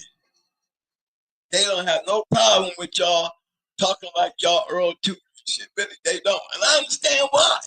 Because it don't affect them. It don't affect them. You ain't over there bugging with them. You ain't taking your shit that you crawling all over the goddamn internet with, talking about going over there with them. I bet you. Shit. What the hell are you talking about? Going down well, you don't even want to know what the dark side look like. You don't want to get tested. And a lot of you ain't trying to be tested. Remember where y'all at? You on the bus. Take your ass back over across that water and we get off the bus. Just think about what I said. While you're over here where we are. There's never supposed to be a conflict between those two worlds. Y'all can call us old tired asses and everything, but guess what? Y'all want to talk about how better y'all dogs gonna be and shit. That's just for y'all and y'all internet people. We gotta keep y'all nice. We can't be just bringing the basement all the niggas going in y'all face talking about y'all ain't got shit. Y'all ain't even see none of that shit out there. Y'all ain't doing shit with that shit. You ain't nobody jumping out there from the underground coming out here with putting your asses on blast. Calling weights and all that shit like he wants to get caught. Just to see how many people gonna take that bite. Most of y'all be scared because y'all internet dog man. First thing y'all gonna have he got to be the police. Just thank God, I can't mess with it. But it's a true reality if he was or if he wasn't. That would get under a lot of y'all skin. If you had somebody really out here trolling like that. Check and see. You know what I'm saying? So how can it be a connection? There's no connection. I respect everything those guys are out here doing with y'all, dog, whether it's on the dark side or whatever. If it's just peddling puppies, you know, and I hate to call y'all peddlers because it sounds like a tacky word, but it's the truth. That's what we call it back then.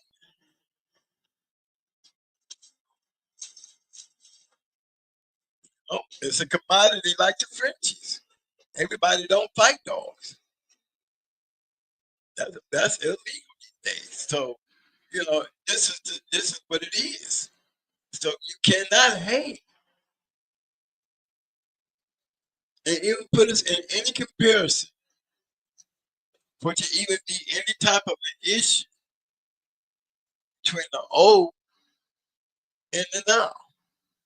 Even though y'all play in our pedigrees, call it our pedigrees because what we're looking at every time we pull them, but y'all doing something, not, y'all, it's still, you're looking at fighting dogs, especially over here on this show. That's all we put up here are great fighting dogs of the past. You know,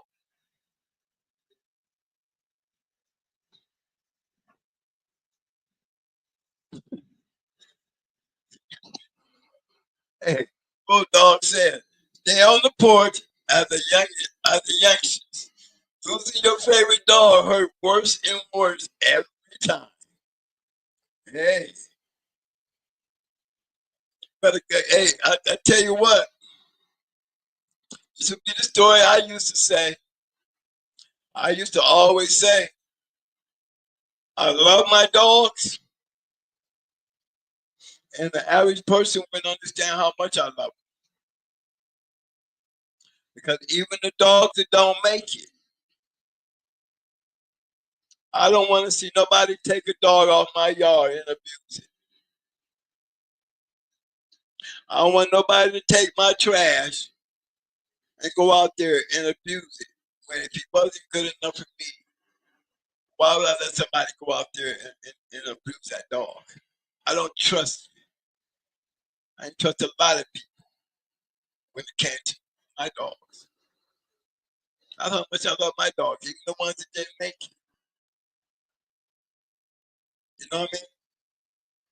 I'd rather see them gone, dead, than to have somebody go out there and get away and attack somebody or get out there and attack some person, dog. You know, got all this carelessness because I want to get rid of a bum. Couldn't take them kind of chances. And the dog back there in that day would tell you the same thing. What's cruel is let get out there and let that kind of shit happen. That's cruel. That's cruel. So, like I said, a lot of people just won't understand that. They don't take that as us loving our animals. What else can I do with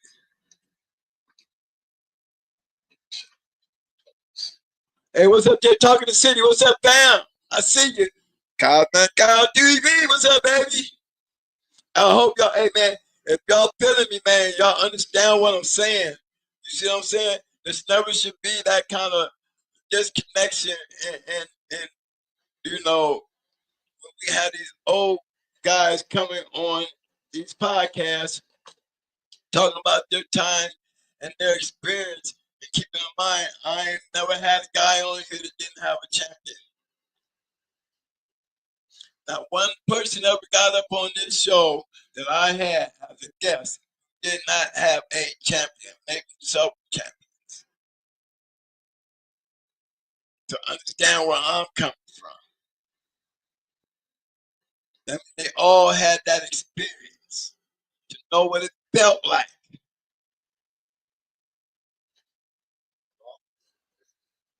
Oh, and a lot of them did it right there on their own yard. Shit, I did it. But they made it a habit.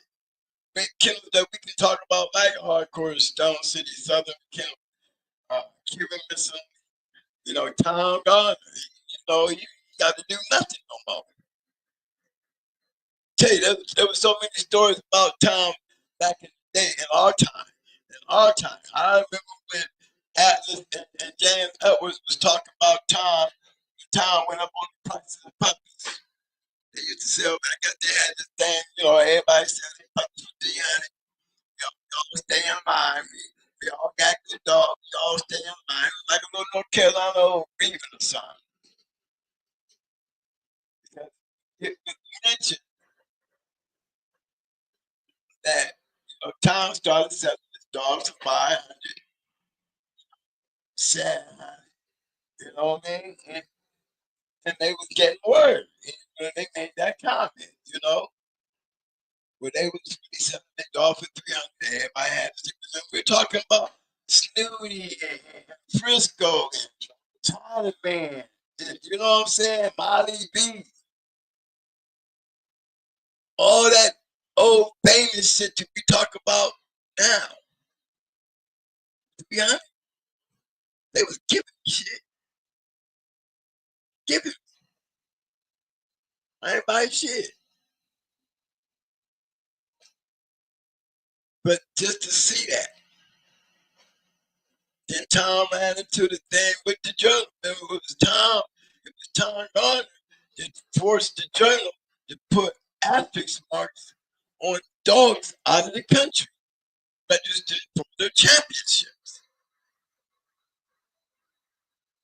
That was all because of Tom. It was. Because Frisco was, a lot of those dogs out of the country doing that.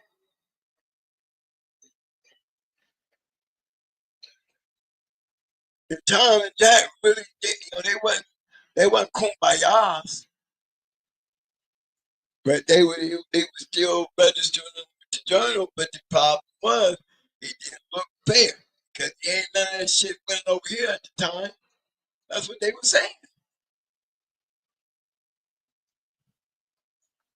Too much of that shit coming back, and ain't enough of it over here for us to be hollering about it.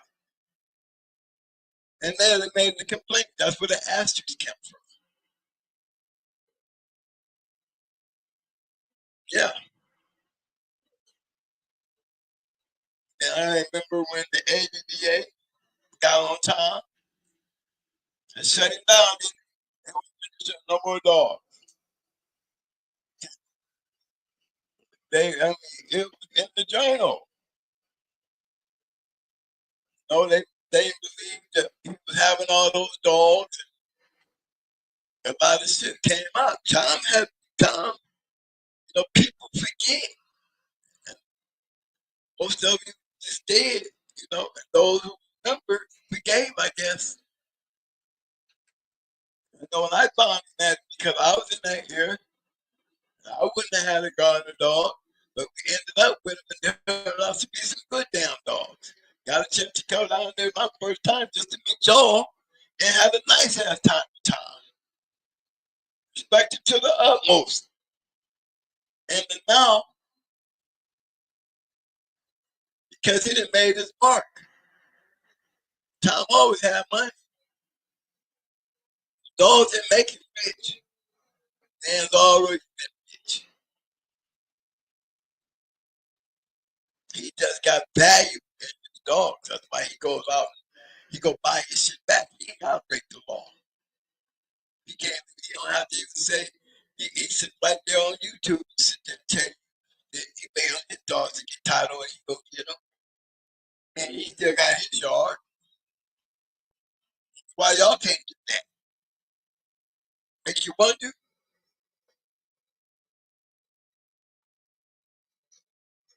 People don't get that part. But he's able to do that. Y'all see? But he have big dogs. He have dogs that guys want. I seen some great dogs with Garner in it. I seen some great dogs with Fat Bill in them. Badass dogs. I'm just saying to y'all call our shit trash. Y'all shit gonna be better. I hope it do be better. Just take the dog fight part out of it.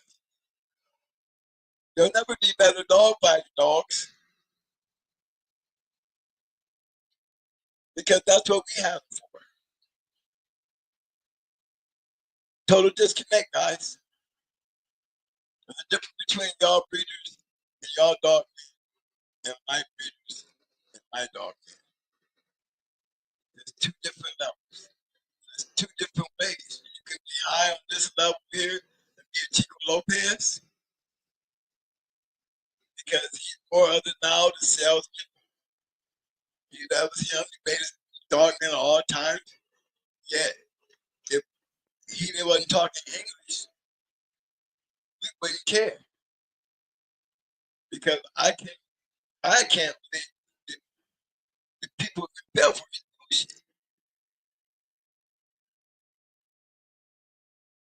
No, he didn't even. He houses like Macho Buck was his dog, but Macho Buck may better your dog, but one thing for damn sure he didn't.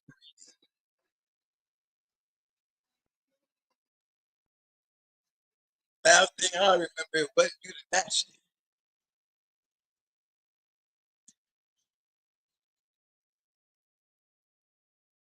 And just gotta look at it like it is. Back in our time, he had a great dog. But when everybody else lost their dog, he should have lost his. And then when they make it even sour, even worse, like I said, you couldn't even win a grand championship. I'm trying to cheat. You tell to get the dog back and then you try to cheat with the dog. But this is the one talking like had the greatest dogs of all times. There's a total disconnect. Total disconnect. So we should never have no issue between what I'm on and what you on because we ain't on the same thing.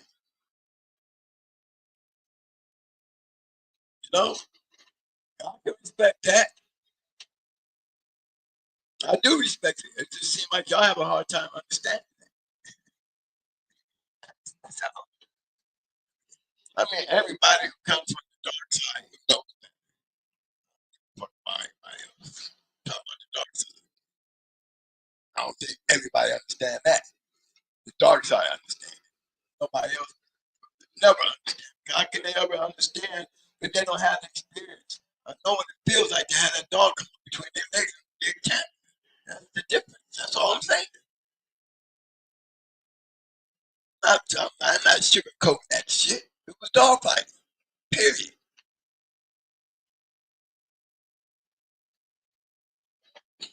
You know what I'm saying, people?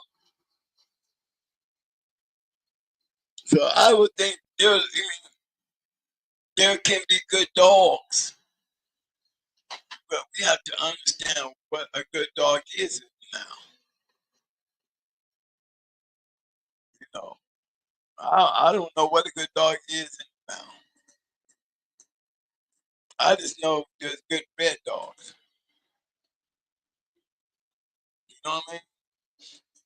Yeah, but that's the thing, baby boy. What's the chances lose with the goods? He said one man's treasure is another man's treasure. That is a very good statement. That is a very good statement, but come on, let's keep it real though. Let's look at it for what it really is. What's the chances for all the dogs that don't make it? And back there in our time, guys, there was more dogs that didn't make it than it was dogs that made it. And we still only talk about just a few of the great ones. You know what I mean? Now let's think about it. With all that trash that was thrown away, how much treasure get it help the game. And how much treasure invested up? Let unworthy shit out. Breed unworthy shit. Coexisting amongst unworthy shit. You know what I'm saying? Come on now, keep it real. It's true. Think about it. If you think about it, you would be real shaky about buying a dog. Coming from my ear, knowing that,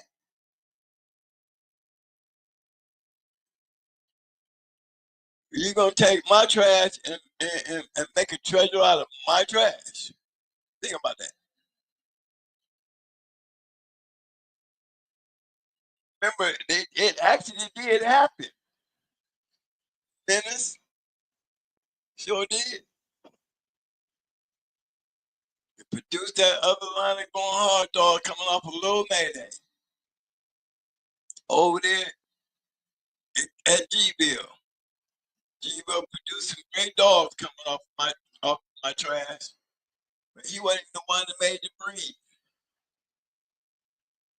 It was the guy who I gave to. He was a store man. He was a pit bull store. You can have him for your pet. He bred them and then sold the puppies. Yeah. Yep. He got a pit bull store. He could buy some puppies from me. Then they had growing hard behind them too. That's the only way I would ever think that G-Bill had one. And she definitely produced. To me, that's where the chocolate come from in them dogs. Because Menace was a chocolate dog.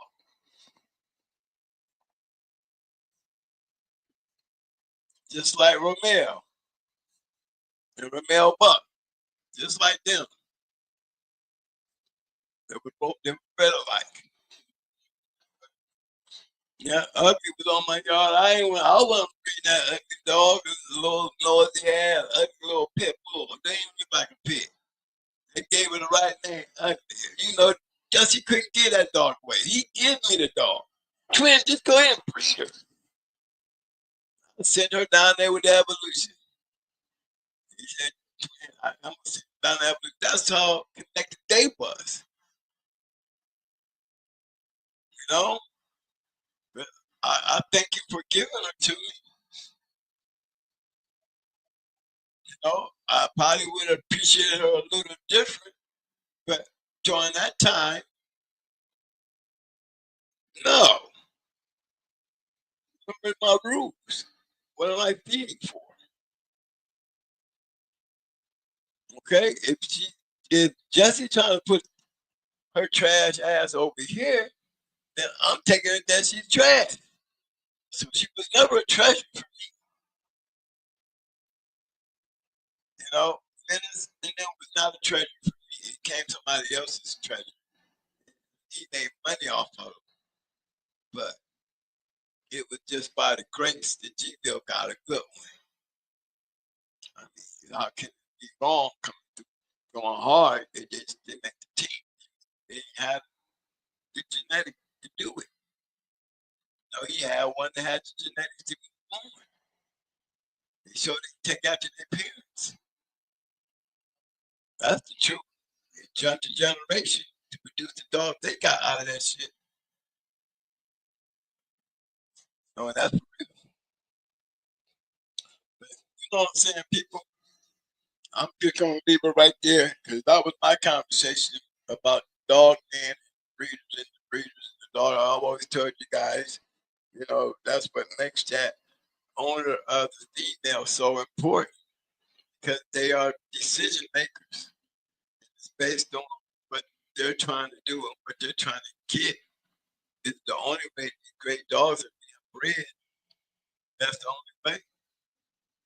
That man got to breed that female. Most of the time, we got a male on our yard, we gonna be breeding our own dogs. If we open up a public stud, these days, y'all better be AI in that shit because You know, there was a time that the outbreak of disease was killing dogs. It got me. I felt like I got it from Victor's yard because Apache came back with it. Brad had it. He took Brad with him. I didn't know Apache had it, and I fed Little Buck to her after I had bred the sassy. After I bred the sassy and got pups, bred the Apache, and thinking I made that breed. By the time I'm thinking she's gonna, she looking skinny and worse, and I got him to keep it. He looking like he can't take it, like there's something wrong. Turns out they both have obesity. He got it, and I came home with it. Rat with Victor, and he saved her. I didn't save Apache. Her rat was down there on the yard at the same time. Each Mayday.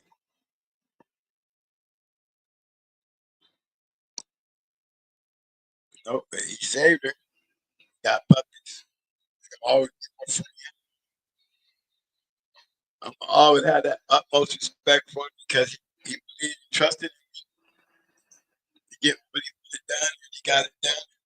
And he's a legendary dog. He will always be part of that elite of dog based on his line of dog, whether you like him or not. And all he did is to and made champion out of 3 littermates. That's all he had to do. Just him being able to get his hand on it all the time and the years that he put in the dog game, trying to have that great feeling of what it felt like. Yeah, champion Mikey too. That's where we got a cycle from. Champion Mikey, Red Dowdy, that cycle was off of 2017. Straight up dog. Just the thing, but that boys to Southern Kennels, legendary Southern Kennels. You know, that's a dog. That's a breeder. In my life, in my lifetime, it's like Big Mike, Hardcore, Stone City. They are always getting the utmost. David Tat, Fletcher Shavis, you know what I mean? Denny Green, all these men who dogs, created dogs, y'all, that they were great fighting dogs. Mr. Gaston, Rattler, I mean, all of them. I mean, the names can just go on and on and on and on. Look at the pedigrees all the time. I can talk about the Valline Club, the Canadians, you know what I mean? It's the dog fighting world. I can't understand how we're discussing the goodness of a dog, of a pit bull,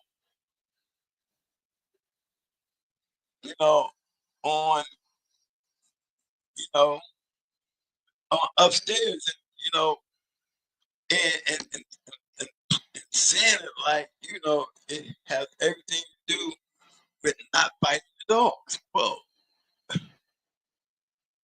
there's definitely something wrong with that. This connection, it shouldn't matter. You shouldn't even have to worry about a biting dog doing what y'all want to do. Paper really shouldn't matter. Genetics and what you want, good looking dog is what should matter.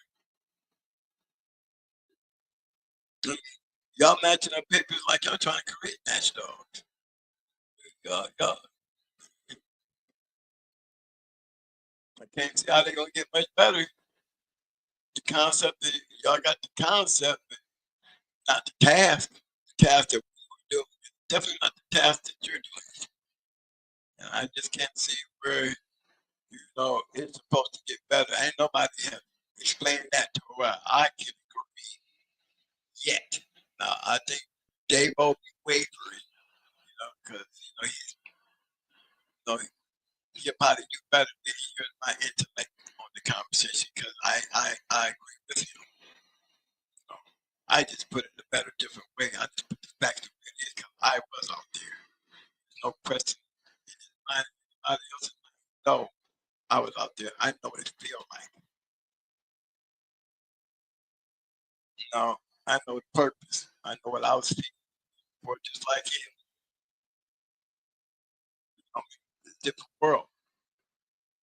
He was definitely not breeding under the same intention that y'all breeding y'all dog. So I can't see where there's an argument to that. Do what y'all do and make the best of it. That's what I say. We did what we did, and that's what we did, and we made the best of what we're doing for what we want to do.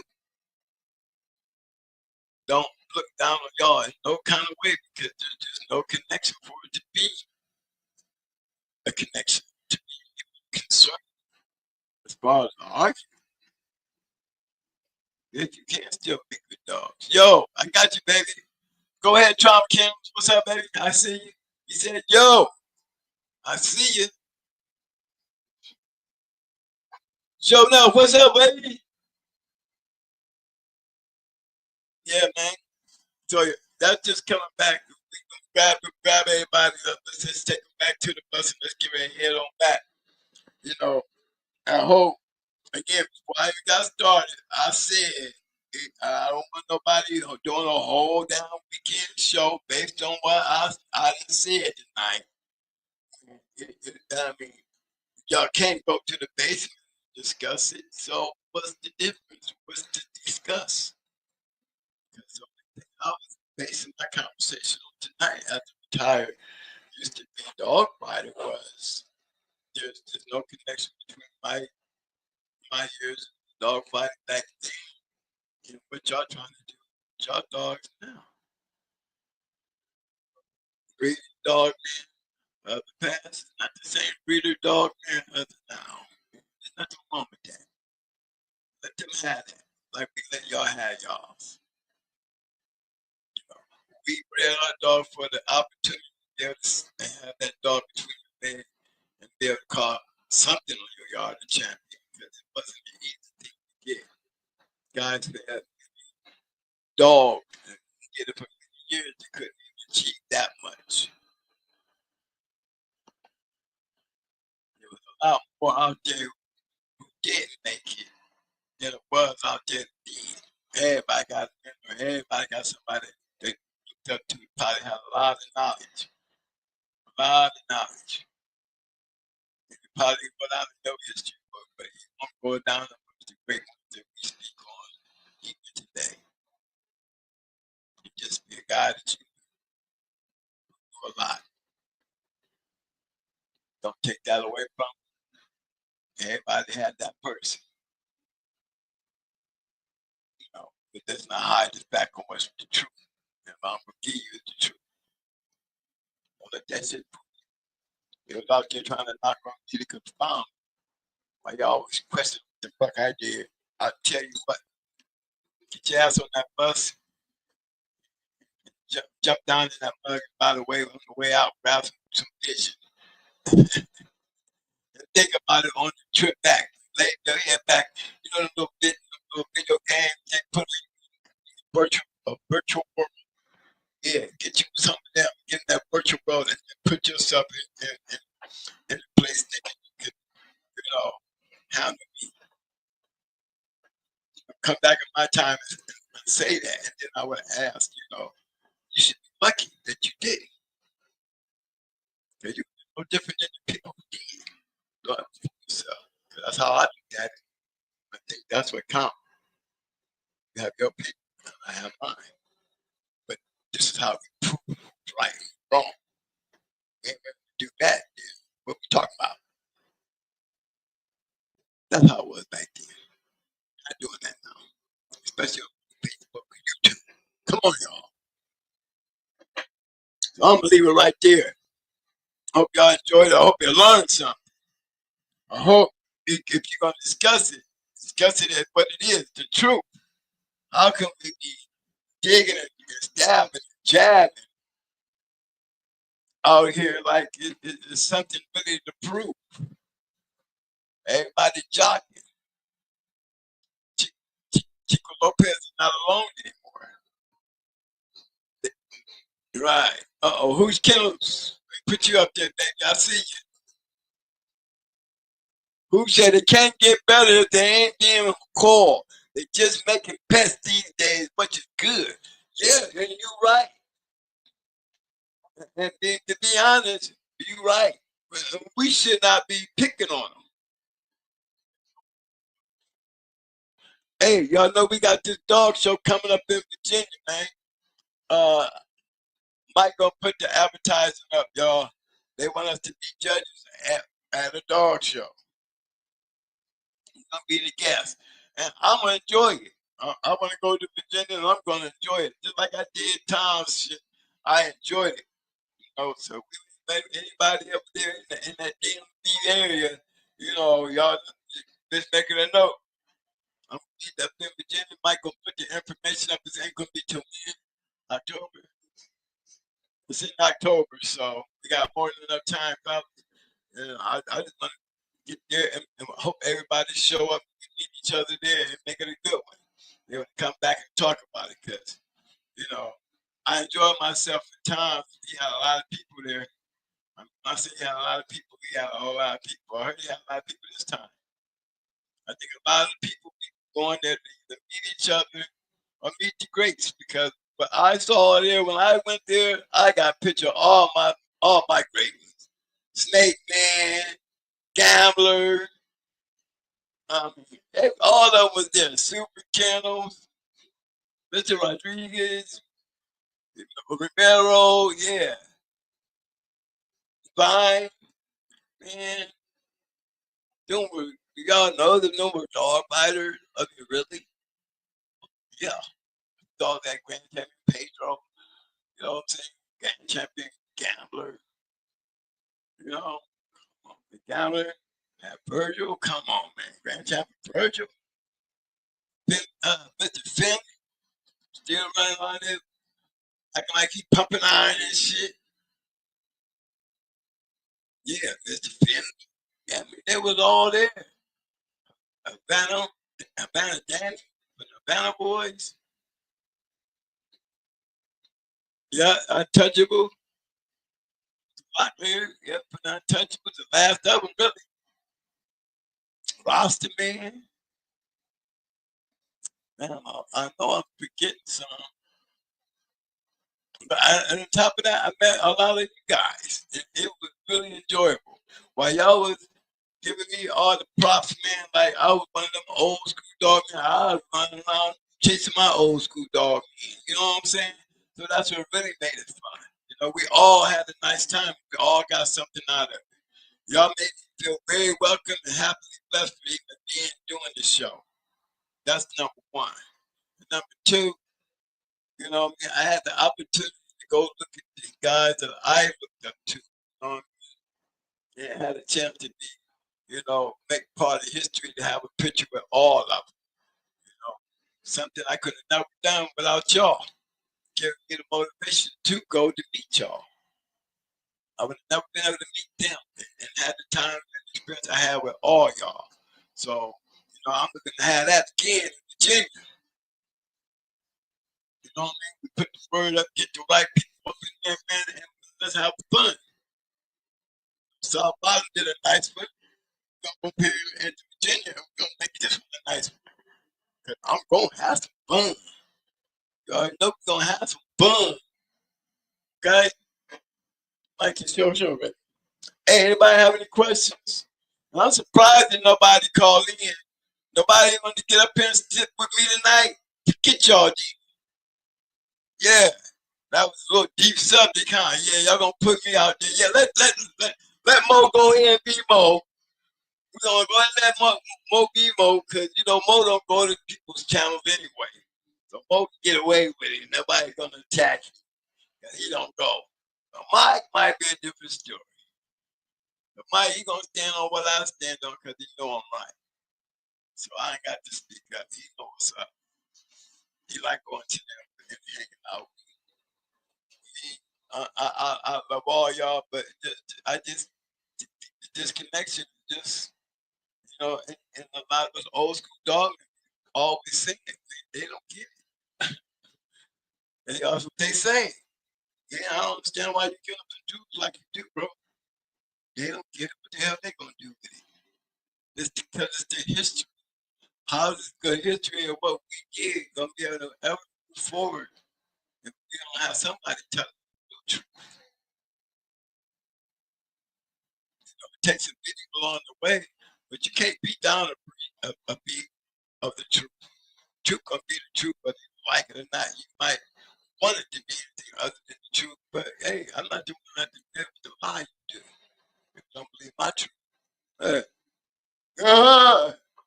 gonna leave it right there.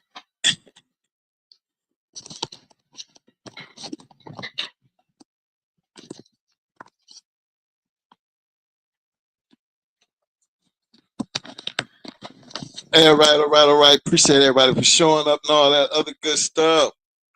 Hold on. I got one up here. What do you say? What y'all think about this breeding? Damn, small time. You gonna make me do this, fam? I know I should, cause you done stepped up. We done talked about something. And, let me see if I can help you out here, fam. I got to do. How do I do this? I got to be able to copy it, right? It's hard to do that. Okay. Hold on 1 second. Small time. I'm gonna make this your night tonight, cause I'm gonna see what I can do for you right quick, fam. Well, I got him before he walk out of here.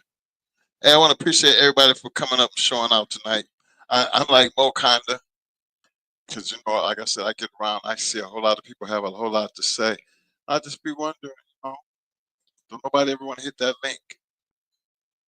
I know there's other opinions out there, but it's not. I mean, you try to share. It's all about experience, but share your experience. You know who that? That's Constant Trauma. Hold on, Constant. I'm gonna knock y'all two out the way, cause only reason you're throwing them up here because you really want to know. You want to hear a comment on it, so I'm gonna try to help y'all out here. Get, I'm pretty crazy when it comes to doing this, but I'm gonna try this out, right? Just tell me when I'm wrong at. I'll take this number right here, right? Take this number here off. I think this is Smalls right here. See, 685475.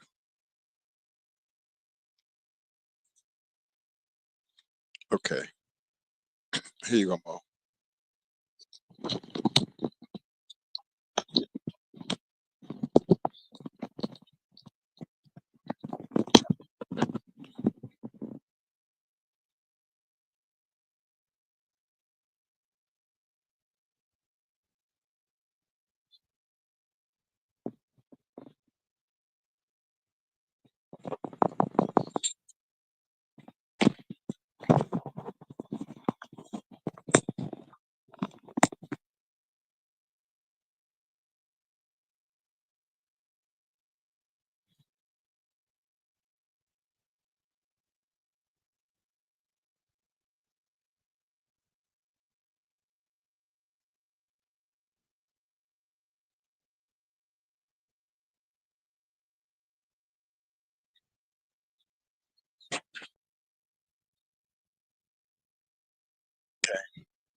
Small who? Small time. Yeah. What I think about this breed right here?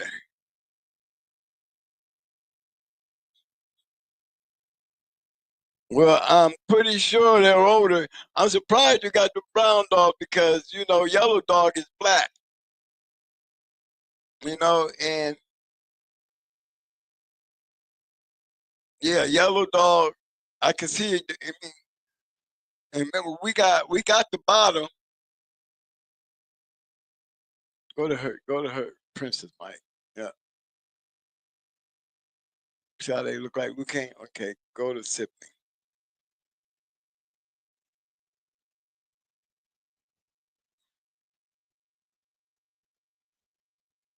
Think of baby boy. Yeah. Yeah. See, I was just showing you. You know, I see the color, but yeah, they did come in black. Now you look at the go to their offspring.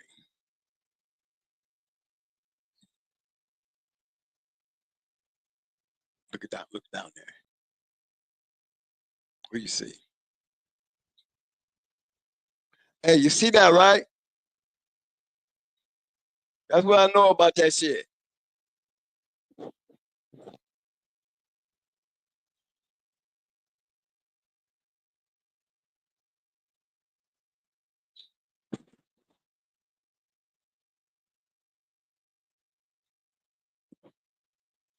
Go back. Yeah, you should have kept going. You should have put my boy up there, my new boy.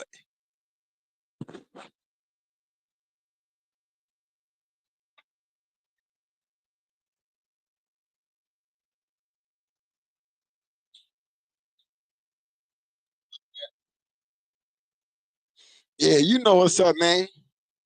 Yeah, we got some of that cross with May. We got May 2 and Going Hard Dog mixed with that shit too.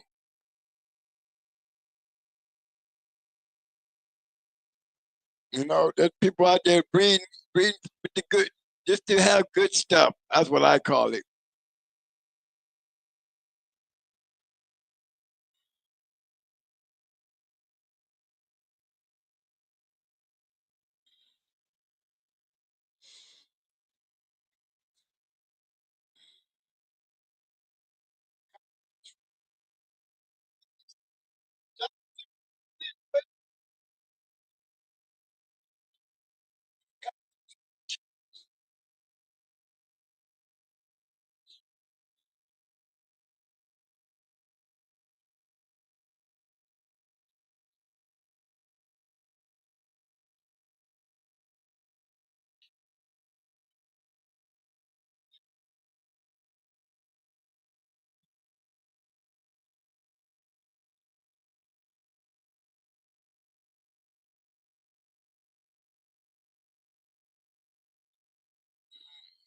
Kick the bottom. I'm studying it right now. I'm just letting everybody see. I know I've seen Strickland dogs in there.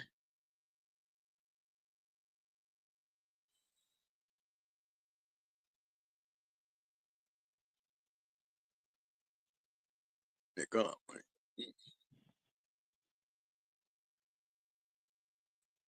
Okay.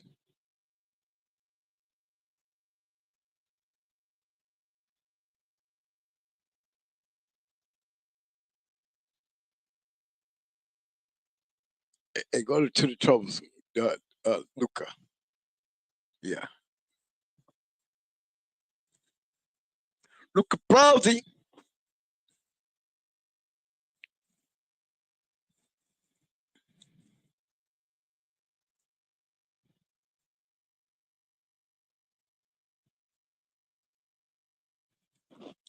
See, the more I keep going further and further back, you know, pay attention to the breeder. Go to the breeder, Mike. Yeah, it's the breeder.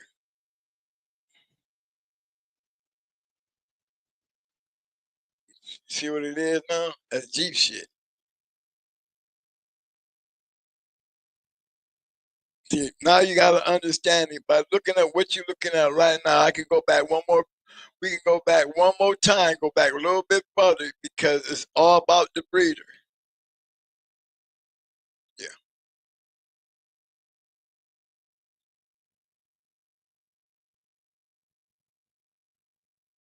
Got a clear understanding of it now, right?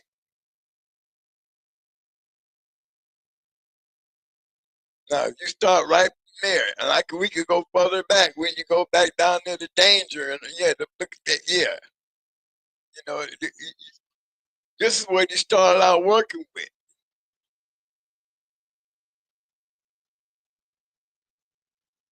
See what he started out working with? Now when you start making that trip back to the front, and you be like, well, down twin is so far back, it ain't worth for down. Well, but here's the point. What are you saying? I don't understand what that means when you say that. Because what I see, I'm still seeing good line breeding dogs right here. This is that Troublesome and T. Jackson. I'm looking in the fourth generation at what they're putting together and the pedigree itself. One thing for damn sure is staying consistent. I can't speak for the dogs, but I can say it's staying consistent. Look at Tam's Bruiser. Go to Ted, Mike.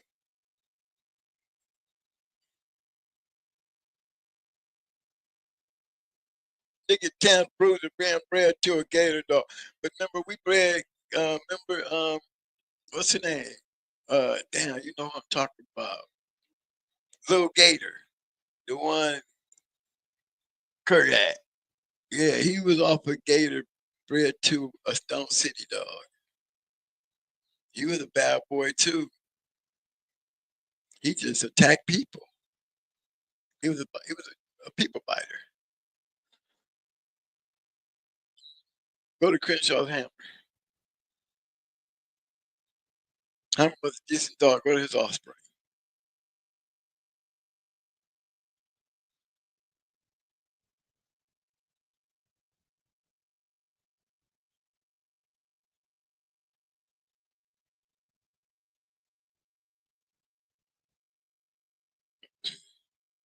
Now, I want to show y'all. You see where the shit changed at?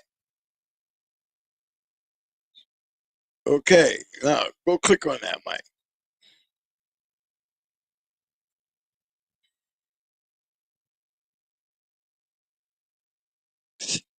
See that bottom?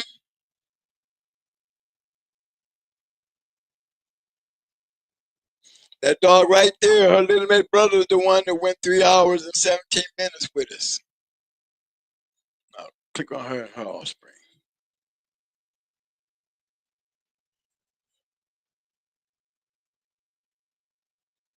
Look, she had a grand champion and a champion. But what do you see there?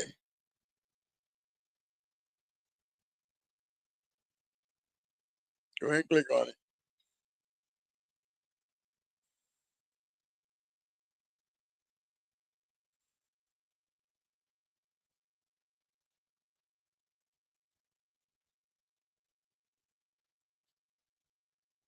Offspring.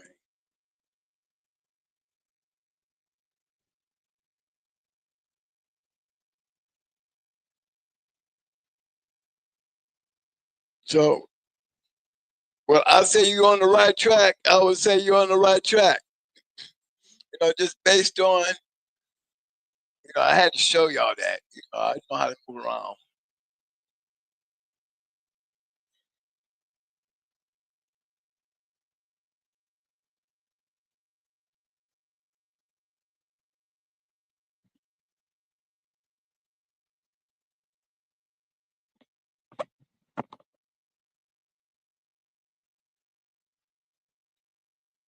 And you're going to see that top and bottom.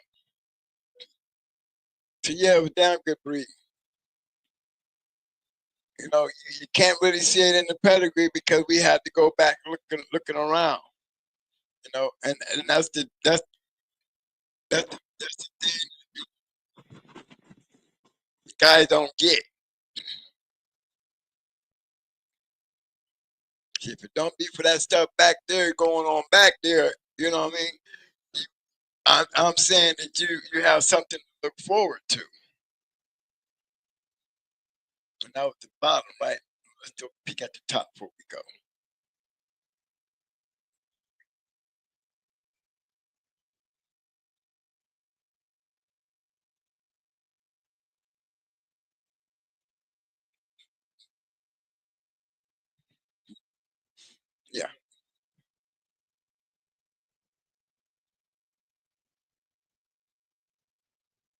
What we're gonna see some Patrick. That's definitely the bottom.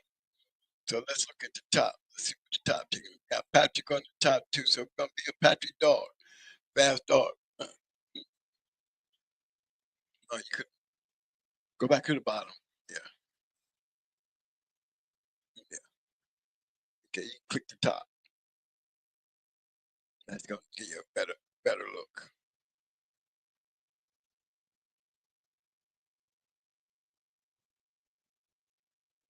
Again, when you look at the way that the dog is being bred, you got the breeder.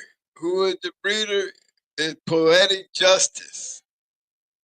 Poetic Justice started off dealing with bull game. Bull game. He bought dogs from bull game, and he continued to cross. You see, we're seeing two kennels. The way these kennels is taking these dogs and breeding them. If you look at the back and then you start working yourself up, you got to pay attention. If you ain't sitting here, because back here where we at, back in here, I see match dogs. But it's the way they're lined up. These are great. These are this is a hell of a good breeding. But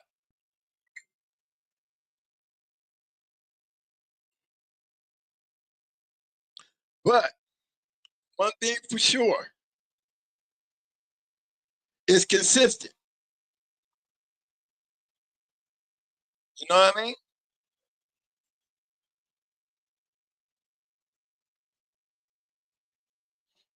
That's the key. Yeah, I like it. You ought to try. You need to cross it before you drown it out. You need to throw some mayday in there. You need to bring. Yeah, you need to. Yeah, you see it. Yeah, you need. You're gonna have all the attributes. I would have me some mayday in there. I would go get me some of that color stuff, the emboss in it. Yeah, I would get me some of that. Oh yeah.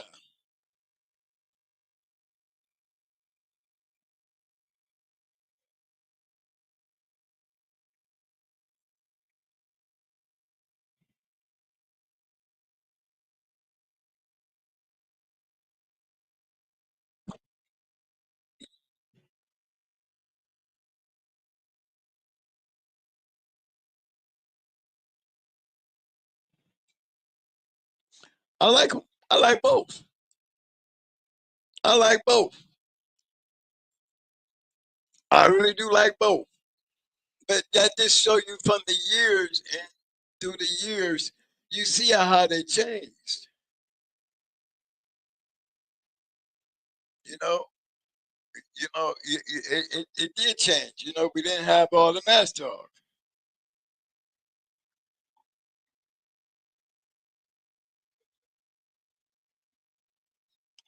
Oh, last pedigree for the night, man. Small time. Just wanted to hear the thoughts from the OGs. Virgil was mentioned tonight, and Barracuda been a topic of late. I appreciate y'all twins. I appreciate you bringing this shit up too, bro. Oh yeah. Hey, look, man. I got to. I'm ready to jump out there and have Michael pull up my little dude and have you tripping and have you tripping. But I got a little guy out there named Maku. He got that same stuff in him.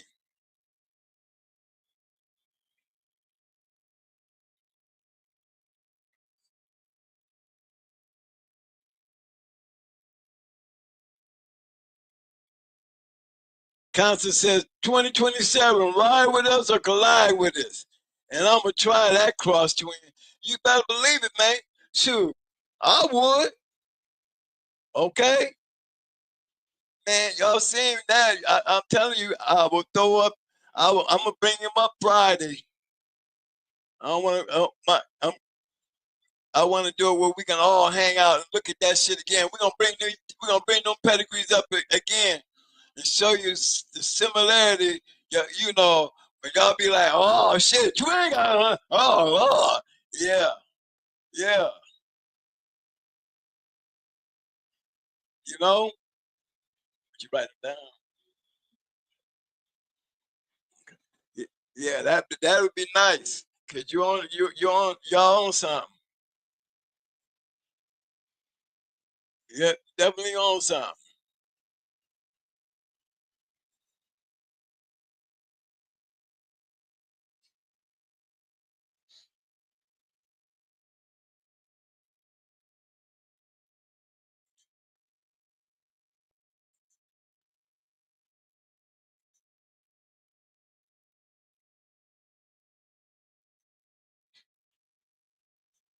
Okay, small time. What we looking at here?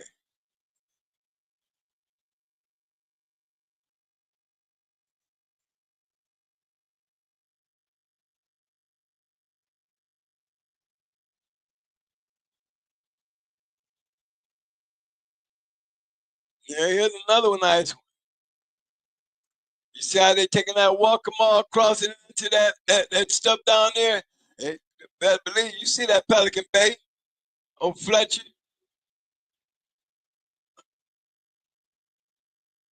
I'm gonna start at the bottom first though.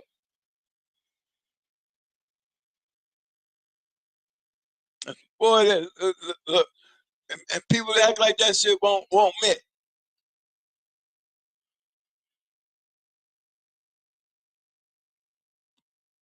Yes, sir. That shit do mesh. You see, Yellow Dog got that walk in it. I'm telling you. And you see Yellow and Yellow Dog also has Luke Kane, Young Macho Buck, Hella Mayday up in him. Down the bridge just like that. They go Grand Champion Hall. They go Jesse Rod. That's the dog I was talking about, Jesse James. I bred that dog twice, didn't get no puppies. I don't know who that dog really got for, but hey, look, it came up with a hog. That's all I can say. All I can say. But yeah, Yellow Dog is Yellow Dog's got a lot of that in, but he got a Luke Kane. He got a Luke Kane and Barracuda cross with the Walkmore.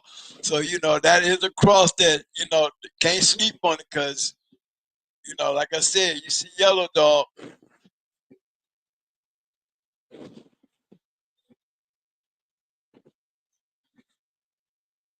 Those crosses they do mesh. And why you bullshit? You better go back and check out that Yellow Dog and try to lack up to that put the why everybody's showing their handball shit. You need to throw you some handballs up in there. Yeah, go ahead and click out Death Valley solo. You know what I'm saying? That's all y'all missing.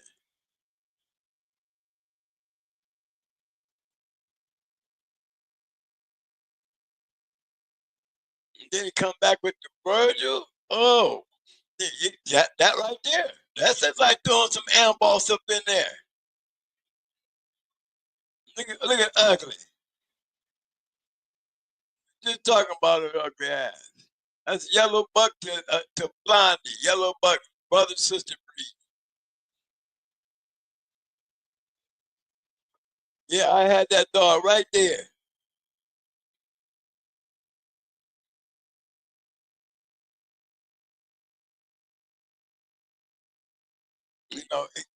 Definitely gonna be some black in there. Yeah, brother sister breed.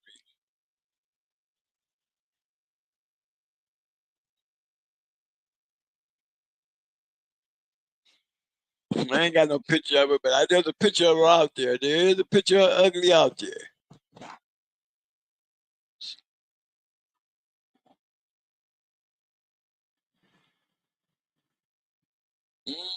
And then they got that cross with the Walkmore stuff across there. Yes, sir. And then you got the Virgil in it. Virgil is like the amboss part of it, the Patrick stuff. You went a different way, but if you notice,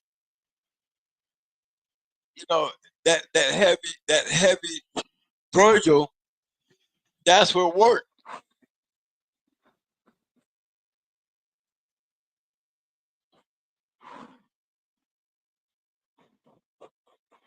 No, y'all really don't know how Virgin bread. Click on Virgin, Mike, because they really don't even know how he really bread.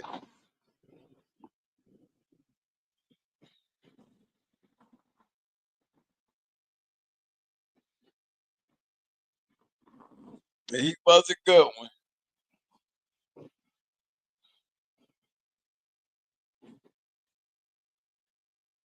Yeah, he one of them dogs. You know, you get the dog out of that with a pedigree. We can go with that.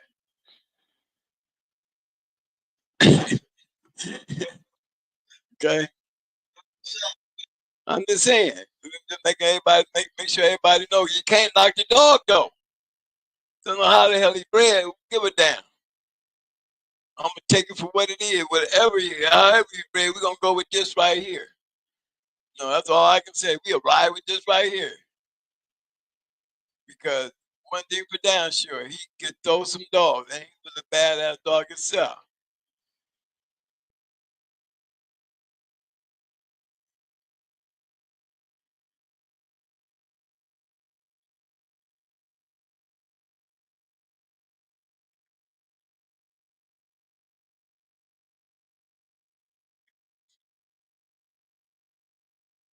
Okay, yeah, I'm feeling that. I'm feeling that.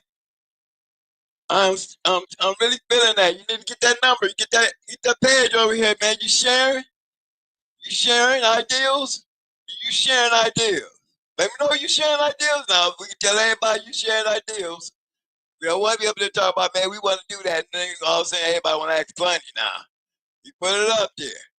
I think that would be a good cross. Got a female? I'll take that shit to Yellow Dog. We're in a hurry. Got any females? I'll be going to Yellow Dog with a female.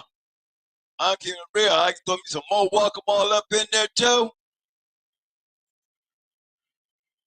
It's small. Ain't that small time? Small time. Get at me, man. You hear me? I know you hear me, man.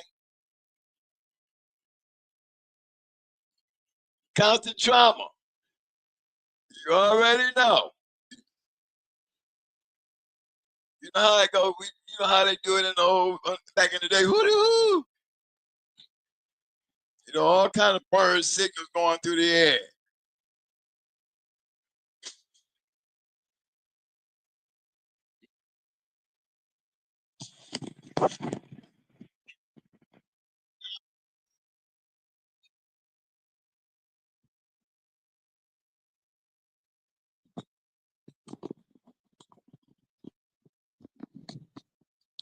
Appreciate that, man. I'm my boys hooking it up, popping them up there. It's good looking dogs, man. It's some damn good looking dogs. And that's another thing, fellas. When you look and you see other people's work, then we can dive in there and you can see for yourself that guess what? You're not the only one. There's other people doing almost the same thing. And those are the ones that, when you build a relationship, y'all got something in common. You know, let them do what they do, but then that gives them a chance to see you do something before you know it. You know, you got same things basically going two different ways, and then your ways can come back if it all works out.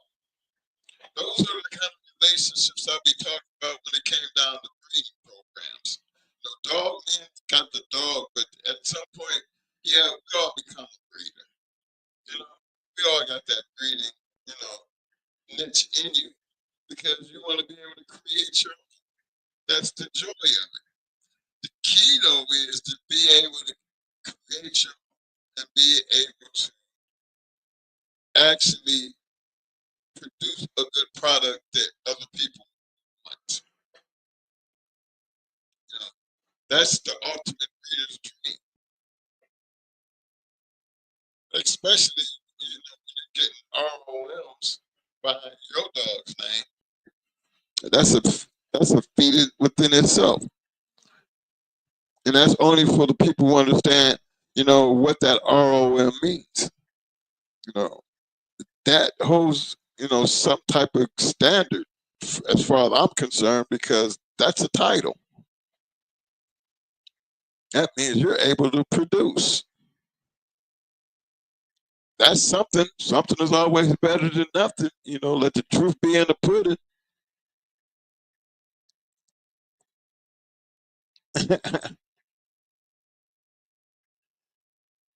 Yeah, man. Look, fellas, I really appreciate everybody for showing up and showing out with us tonight.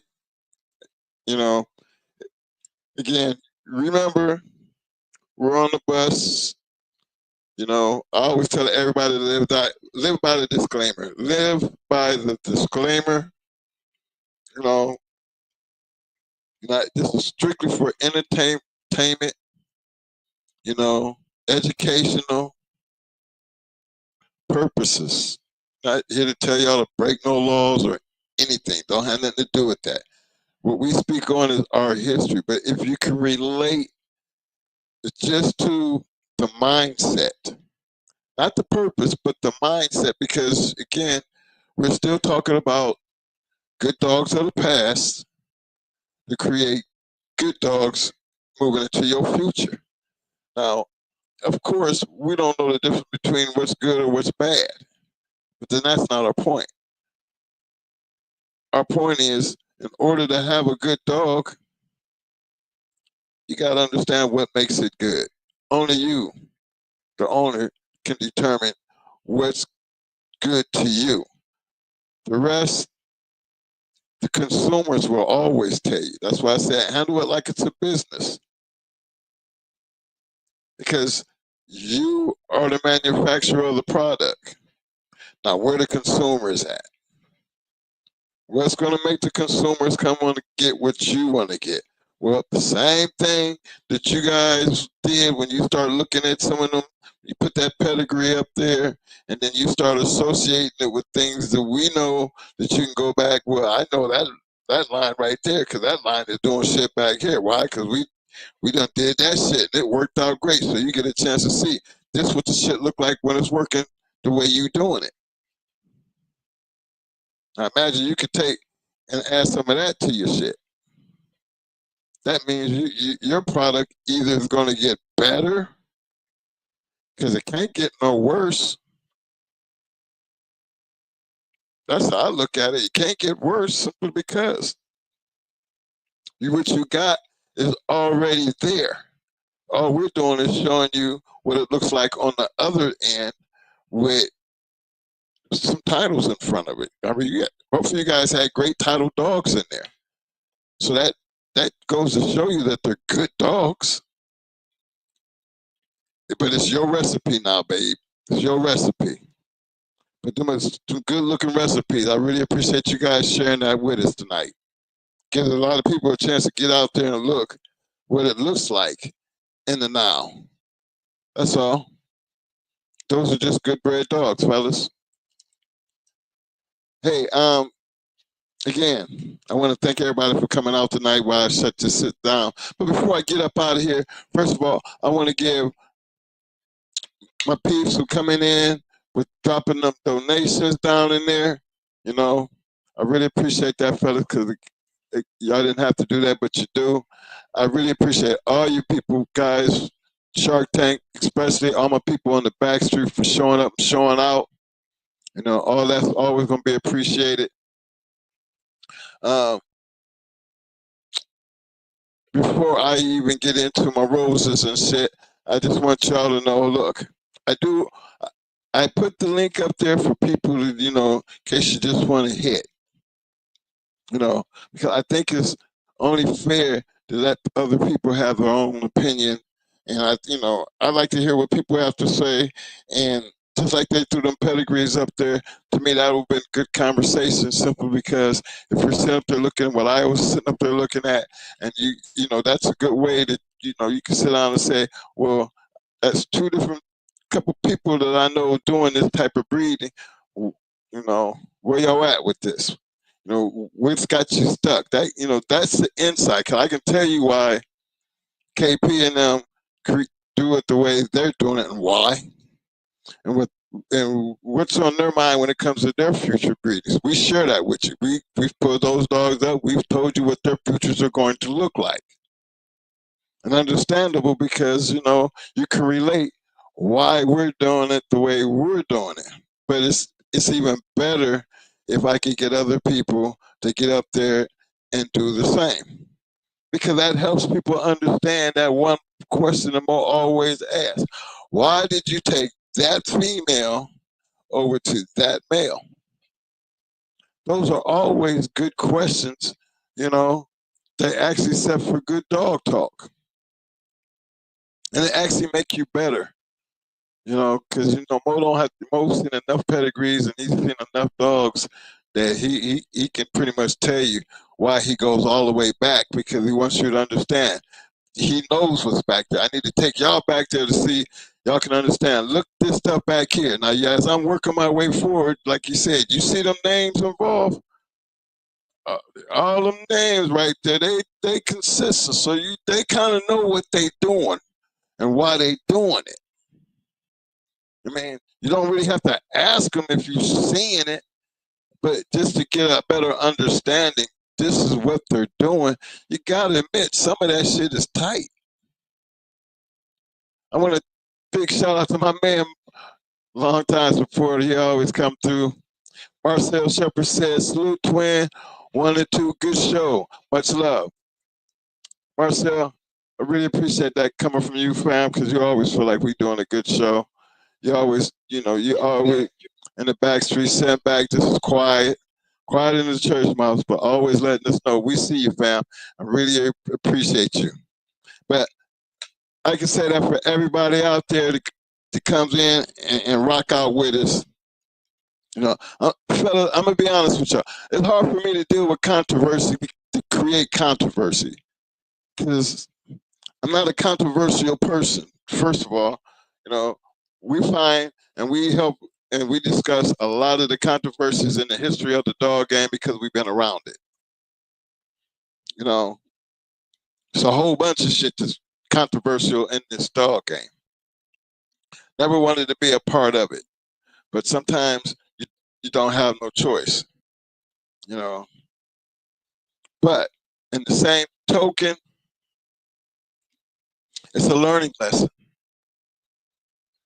You know, I think in the controversies and the conversations, that to me, it's a learning lesson simply because this is part of the dog game, always have been. So it's not like it's unusual, but you set that to the side and let me show you the other part of the dog game where that shit didn't matter. Well, what really mattered is when you climbed over them 4 walls and let that be your storytelling. Because that's where all the results came from. See, those 2 different worlds with 2 different outcomes. I'm more comfortable and confident from a business standpoint of dealing with the truth of the matter, the facts, you know, and try to stay away from much controversy as I possibly can. Because controversy brings headache, don't bring money. Truth and facts generally bring what's needed to succeed. So learn the difference between the two and understand it. You know, I feel you on that. Constant trauma. Boy, you're full of the truth tonight. It ain't no secret, is it, fam? And the lie detector test is on 4 walls. That's where all the bullshit stopped and the real shit began. That's the world I come from. That's the world I understood. That's the world that we talk about because that's the reality of the game. Now, unless you ever been in that situation, done it, you don't have to do it to understand it. Just it's enough of it in your history. There is so much of it in the history of this game that you should be totally intrigued by some of the great dogs that have been produced and have lived over the many, many years. And I know we've been at that almost 40 years of our life around these damn dogs. So much that we have seen and read and heard. And you get a chance when you're growing young in this game and then you kind of know the game and then you become a historian of the game. And then think about your relationships with all the people that you personally met during that long run. The great dogs that I sit back and I just watch other shows and watch people putting pedigrees up, and I be knowing them people. I be knowing some of the people in the pedigrees, know them very well, you know. And it's kind of like, wow, they still out there breeding them dogs like that, you know. That's to me is, you know, that's the, that's the good feeling about it. Because I wonder if the people know that their bloodline is still out there moving around, create great dogs. Do they know that? You know, are they still living to see this? No. I kind of felt like that about Sheriff Powell. Did he ever live long enough to, to know that he was a big responsible for a double grand champion? I mean, that would have been something that he could have put on his mantle. You know, if he didn't have nothing else that this dog game ever gave him, he had to me one of the highest honors because there's only so many people whose face is going to show up in Tornado's papers.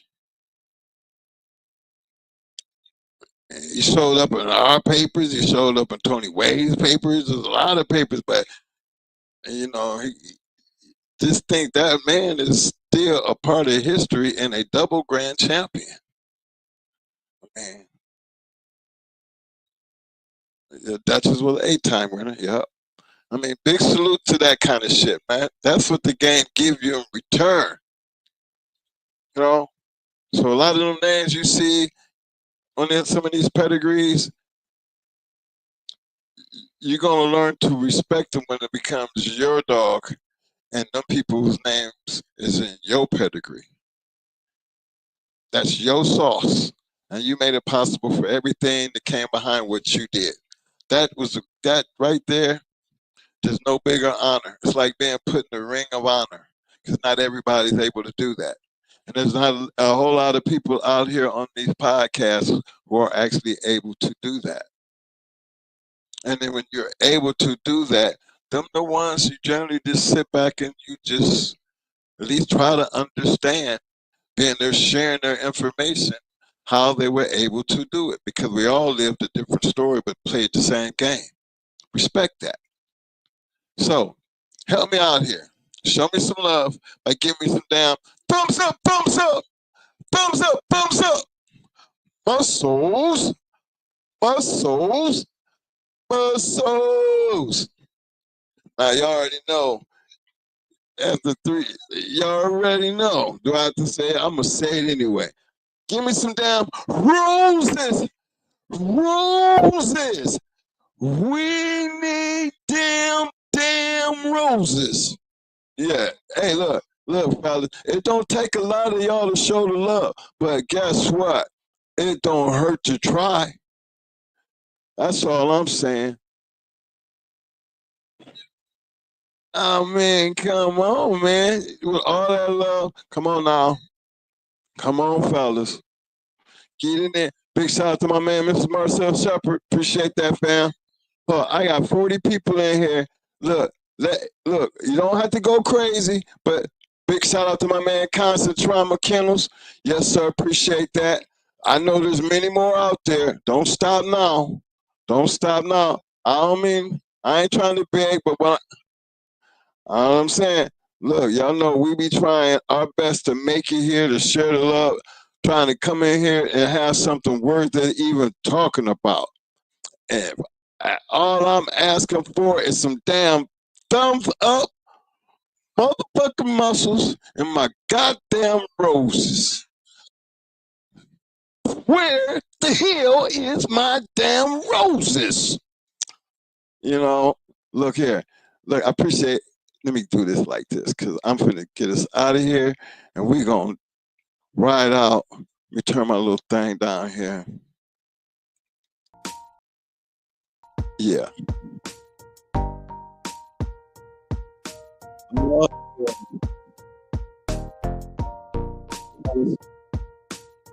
I appreciate everybody for showing up again. Marcel said I gotta pay it. Y'all need to see next show. Marcel, I'm gonna hold you to that, fam. Be glad to. Small time. I see you, fam. Appreciate that love. You know, I always talk about, you know, I like to see a lot more like participation.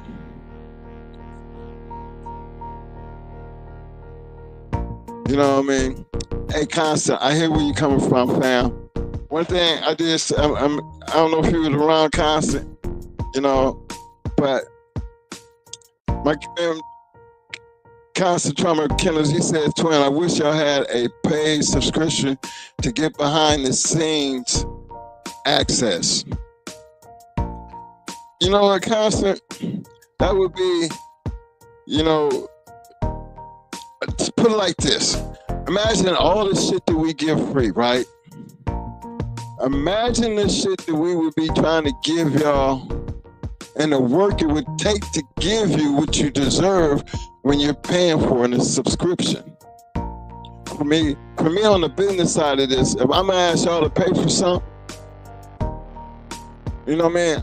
And if, you know, like a prescription, what am I doing over here that I would do different over there? Well, the things that I would be talking about giving would take time, because it's going to be a whole lot different than what you see over here, and we give a whole lot over here. But just think, you got people paying for something. You want to make sure, give them something that's worth paying for. If we really did have that time and that dedication to what we could put toward this YouTube channel, bro, I would have a subscription. I would be like 7, 8 over there on Patreon, because I don't need a whole lot. I don't need a whole lot of people. I just need the right people. And based off the information would be over there, I would think it would be worthy of coming to get it. Subscribe, because the things that we do over in the subscription part is so much different than what we do over here naturally for free. I think we do a whole lot for free. But to be honest with you, to do that properly, feel like I'm not taking people's money, my product for a subscription would be far, far much more better than what we do free. Y'all don't see me coming up with thumbnails. Y'all don't see me doing none of the fancy shit.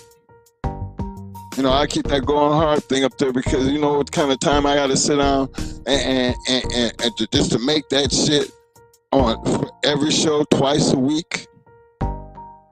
I have much respect for the people who do that, to have the time or the personnel to be able to do that. But I'm sorry, we just don't. You know, it's not that we're trying to be better than anybody. All we're trying to do is just make it here, try to give some type of show, good conversation, because, you know, your way Mo is, he gonna always find something to talk about when it comes to these dogs.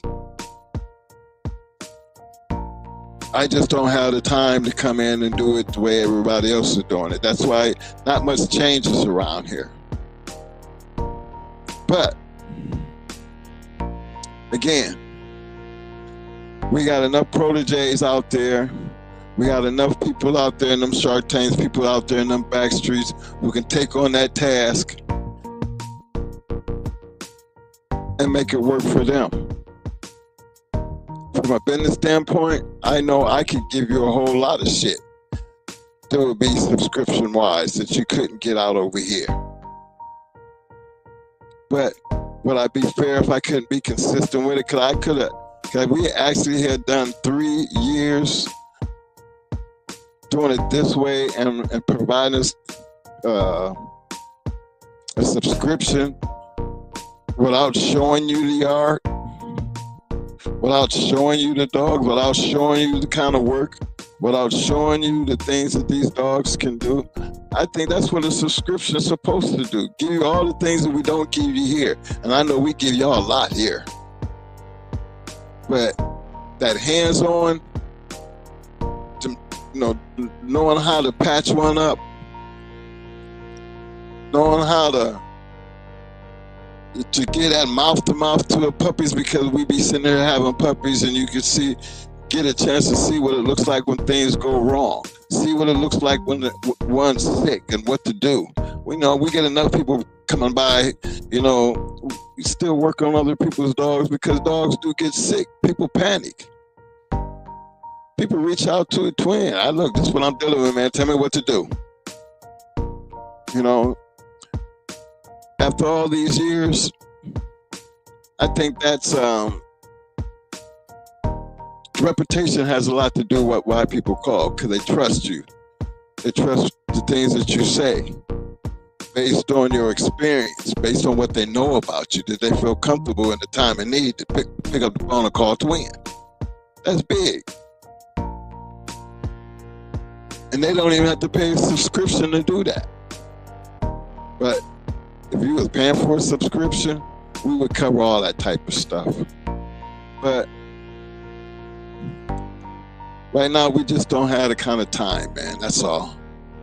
And if I'm hoping I'm not robbing you guys of that. But again, there's on the bottom down there, on the ticker, go on Hard Kennels Reloaded at gmail.com. Then you got the comment section. Hit that comment section. All you got to do is just put your comment in, and I try to answer all the comments, and I'll reach back out to you. Some of y'all could go back on them and go through the shows and see when I was running the phone numbers. We are reachable. You can always reach out and call. But I really appreciate everybody for showing up, showing out. Hey, look, let me see something here. Big shout out to BRB. Big ups to all you guys. Yes, sir. I feel you. It's a lot. My man Marcel Shepard said it's a lot of effort to go into those YouTube channels. Yes, it is. I ain't got enough time. It's hard. I'm raw and uncut. Yeah, man. That's why I got to give respect for the ones who do it. It's not as easy as just jumping up here trying to just talk about something. A lot of guys put in a lot of work to do just some simple shows. And we can't get no simpler than what we do because I don't change much shit. You know what I'm saying? But that's not the point. I ain't here to try to look good. What I'm here to do is try to take advantage of the time that y'all spend with us and we spend with you. And hopefully, if we don't touch everybody out there, hopefully we touch somebody, and that's what matters. But regardless of what the situation is and how you rolling, feel me on this, because this is our motto and we live by it. Regardless of the situation and how the hard times get, how many times you fail, it's all about how you getting up. But you always keep this in mind. Always scratch the win. Because that's what starts at, fellas. We don't all come out the box being winners. Persistency, the ability to keep going, is where success always ends up at when you're dedicated. Believe that. Again, big shout out to my people, all my people with those pedigrees, all my people who donated to the channel, all my people who got out there and hit that like button, all my people out on the back street, much love to you. Stay safe. And fellas, we'll be back here Friday and pick up where we left off. Until then, everybody enjoy the rest of your week. I know we got another holiday coming up in here. Again, appreciate everybody for the happy anniversary thing. Look, fellas, been married 25 years, been with the same woman 28 years. That should tell you right there. I'm dedicated to the right cause. All bullshit aside. Been with me through thick and thin. So big shout out to wifey for staying with me and putting up with me and my dogs and my brother all these years. Because true enough, I can trust and tell you, even with her going through her medical conditions, I wouldn't trade her for nothing in the world. Thank you guys. Until Friday, gonna ride out with y'all like this. Yeah.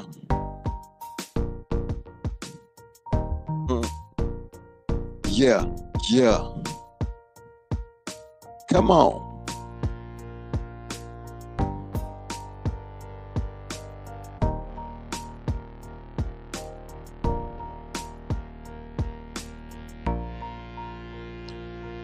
Big shout out to my man, Mr. Derek Lockett. I see you, fam. I got some muscles out of you today, baby. Appreciate that love, fam. Respect back to your constant trauma. All day, baby.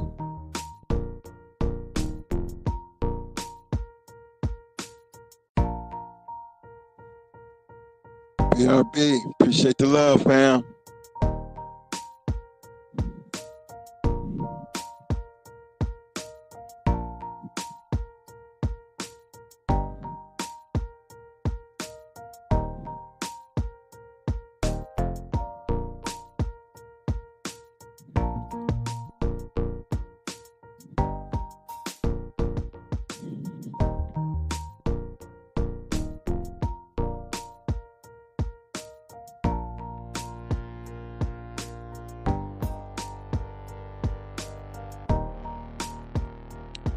I feel you, BRB. Look here, that's a good thing about this, man.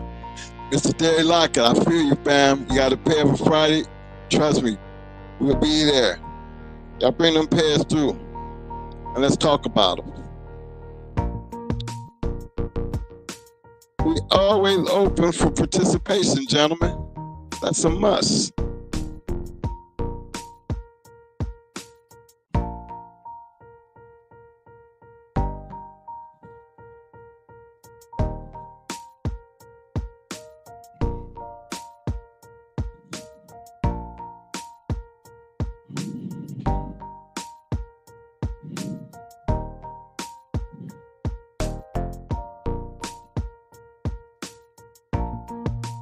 I see you, my main man.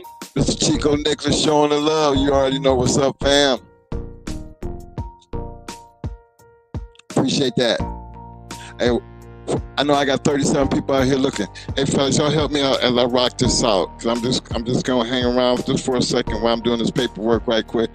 You know, do me a favor. There we go. BRB, I was just finna ask. Why don't y'all slide in there and throw me up some roses, fellas? Just throw up some of them roses. I see everything else, but you know what? I'm like Rick Ross. I need my donuts. No, I need my roses. Come on, give me some roses. You know, it sounds funny I be saying that shit because it seems like it's like an old cliche, but it's not. Actually, it's not. It actually makes this job easier. It's the reason why, you know, I be trying to run home and get in here and get this, and been like consistently trying to do this for the past 3 years. That's dedication, man. Actually being dedicated to the game, being dedicated to you. That's what's for real. Yeah, you know that's that Ross. I need my where's the donuts? I need my donuts.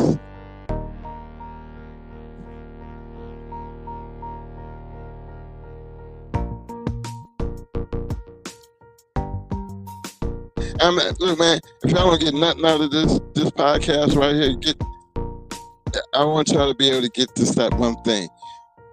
You know, that the dedication and an understanding of, you know, this game ain't easy, but it can be so addictive. You know, the love of these dogs can be so addictive. You know, and take it from a person who's been there.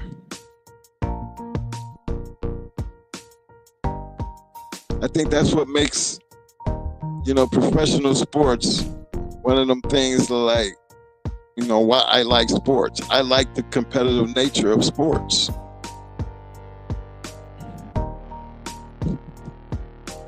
Not the donuts. I ask for roses and I get donuts. I'm not gonna cry about it, fam. Because you know I love my donuts. I love my donuts like I love my dogs, cousin. Appreciate the love, fam. Yeah, man. That's the thing I want people to get out of it. Sometimes I know we can't write it in the book. You can't jump on a podcast and, you know, and get people to feel where you're coming from unless they're willing to get out there and really want to feel what it like to see what it was where you come from, or see what it is to be able to win whatever that you're doing, become, you know, at least satisfy your own enthusiasm for what you love to do. There's nothing wrong with that, man. I don't shy away from that. I do it every day. Every day I have to wake up and pay a bill or do something. It all depends on how well I take care of my business. Maybe that's why I'm just always dedicated to, hey, fellas, outside of the natural thing about just feeding dogs, there's something, you know, there's a business to this madness. If you keep business the way it's supposed to be, I mean, me, I don't have friends in business. I have associates. I have customers. I have business partners. Outside of business, I have my friends. Some of my business partners can be my friend, but when it comes down to business, they know, as I know, that when we doing business, business is business, and we try our best to keep business where it is. Yeah, I might have the upper hand because you're my friend, but when it comes down to locking in things, we still deal with contracts. We can still disagree regardless of what the situation is, but you can best believe it ain't gonna be through a handshake. Most important things aren't just done through a handshake. You buy a car, you sign the damn title over to the person. You buy a dog, you give them rights to the damn paper if they want the damn papers. Give them the damn papers. Give them what you paid for. That's what it's all about. That's the business side. Don't get away from those facts, gentlemen. You want to be a breeder, or you just want to be a dog man, regardless of what it is that you're trying to be it. Be the best at what you're trying to be, but do it in a business manner, because that's where people really do respect that more.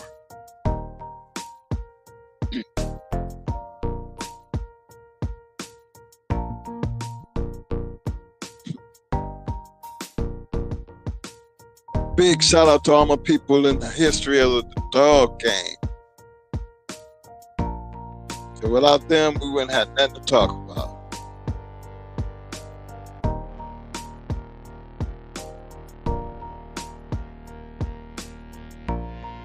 Constant trauma, I feel you, fam. I know what you need.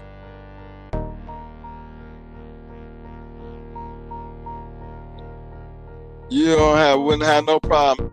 Ask anybody out there, they'll tell you they are not hard to keep up with. They not hard to, don't be surprised. I mean, you got that email address over there, right? All you got to do is send a message, email message over there, and I guarantee you, Mo will send you over his phone number, and you can call him. All the one-on-one you get don't cost you nothing, because he ain't never ever had a problem talking to people. Certain things he just won't talk about, but he don't have no problems talking about the past at all. Anything that can help you moving forward, because there's a lot more to the dogs than just boxing, y'all. So we all understand that. So we're not just we're not just, you know, we got blinders for one thing. We got blinders for the whole entire game, because it's going to take your knowledge to get through it. That's for real. Whether it be training them to run up a wall, or training them, you know, to pull that weight sled, or training them to run that treadmill fast, or just training them to just pose during a dog show. You know, all the little extra tips that you can get when it comes to just doing things that the average person ain't doing.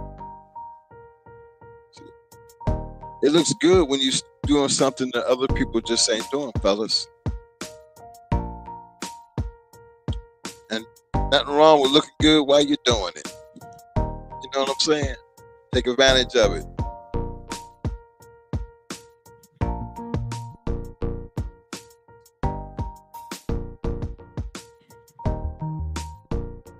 BRB, you know, we used to tell everybody in the show, you know, did you check them cameras? Did you feed the dogs before you sit down?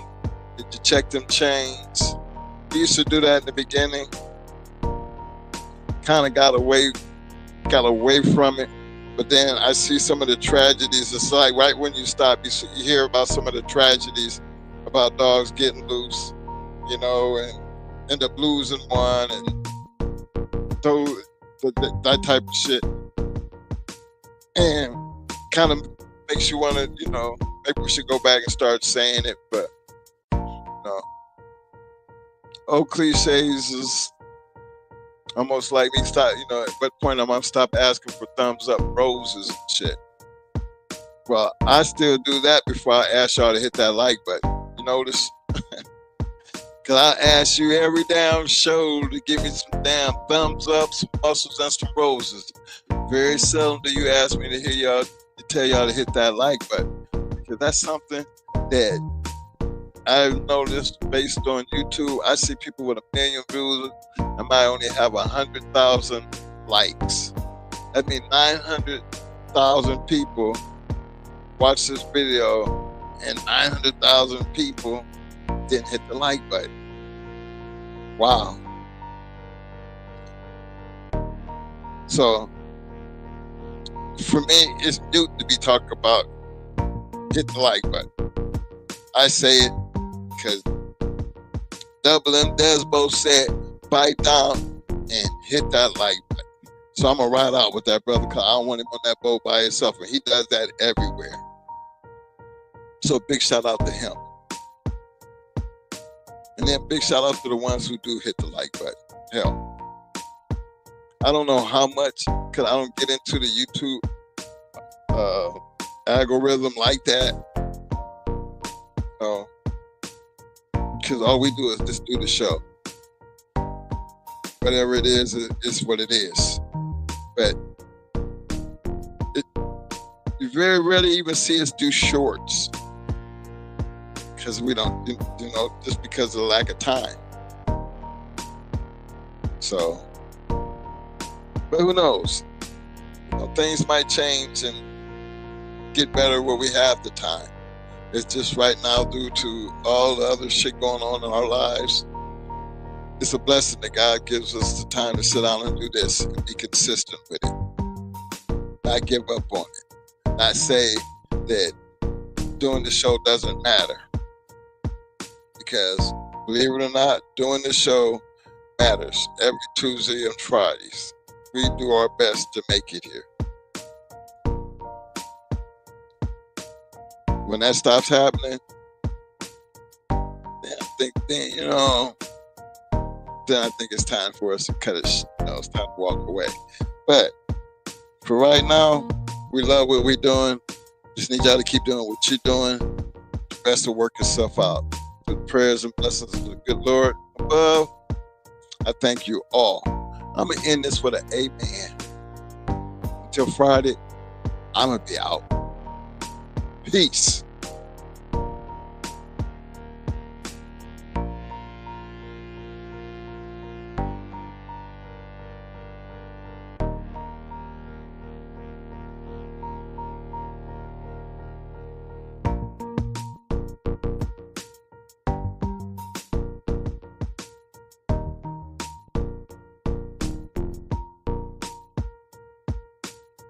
The dog game is dying. Let's talk about the game first, not the dogs. It's the challenge of the wins, the competitive addiction, the thrill of the win, and the rewards of achievements. Losing only gives you the drive to come back. I learned to watch the winners, my motivation was there, my dedication was evident, now I'm a winner. The problem is the cheating to win, manipulating the truth, and then it's the all-out liars. How is this sharing our achievements with liars, cheaters, and bullshitters? We have lost the historical value of the dog game. We can't decipher the real from the fake, the lost is the cost. So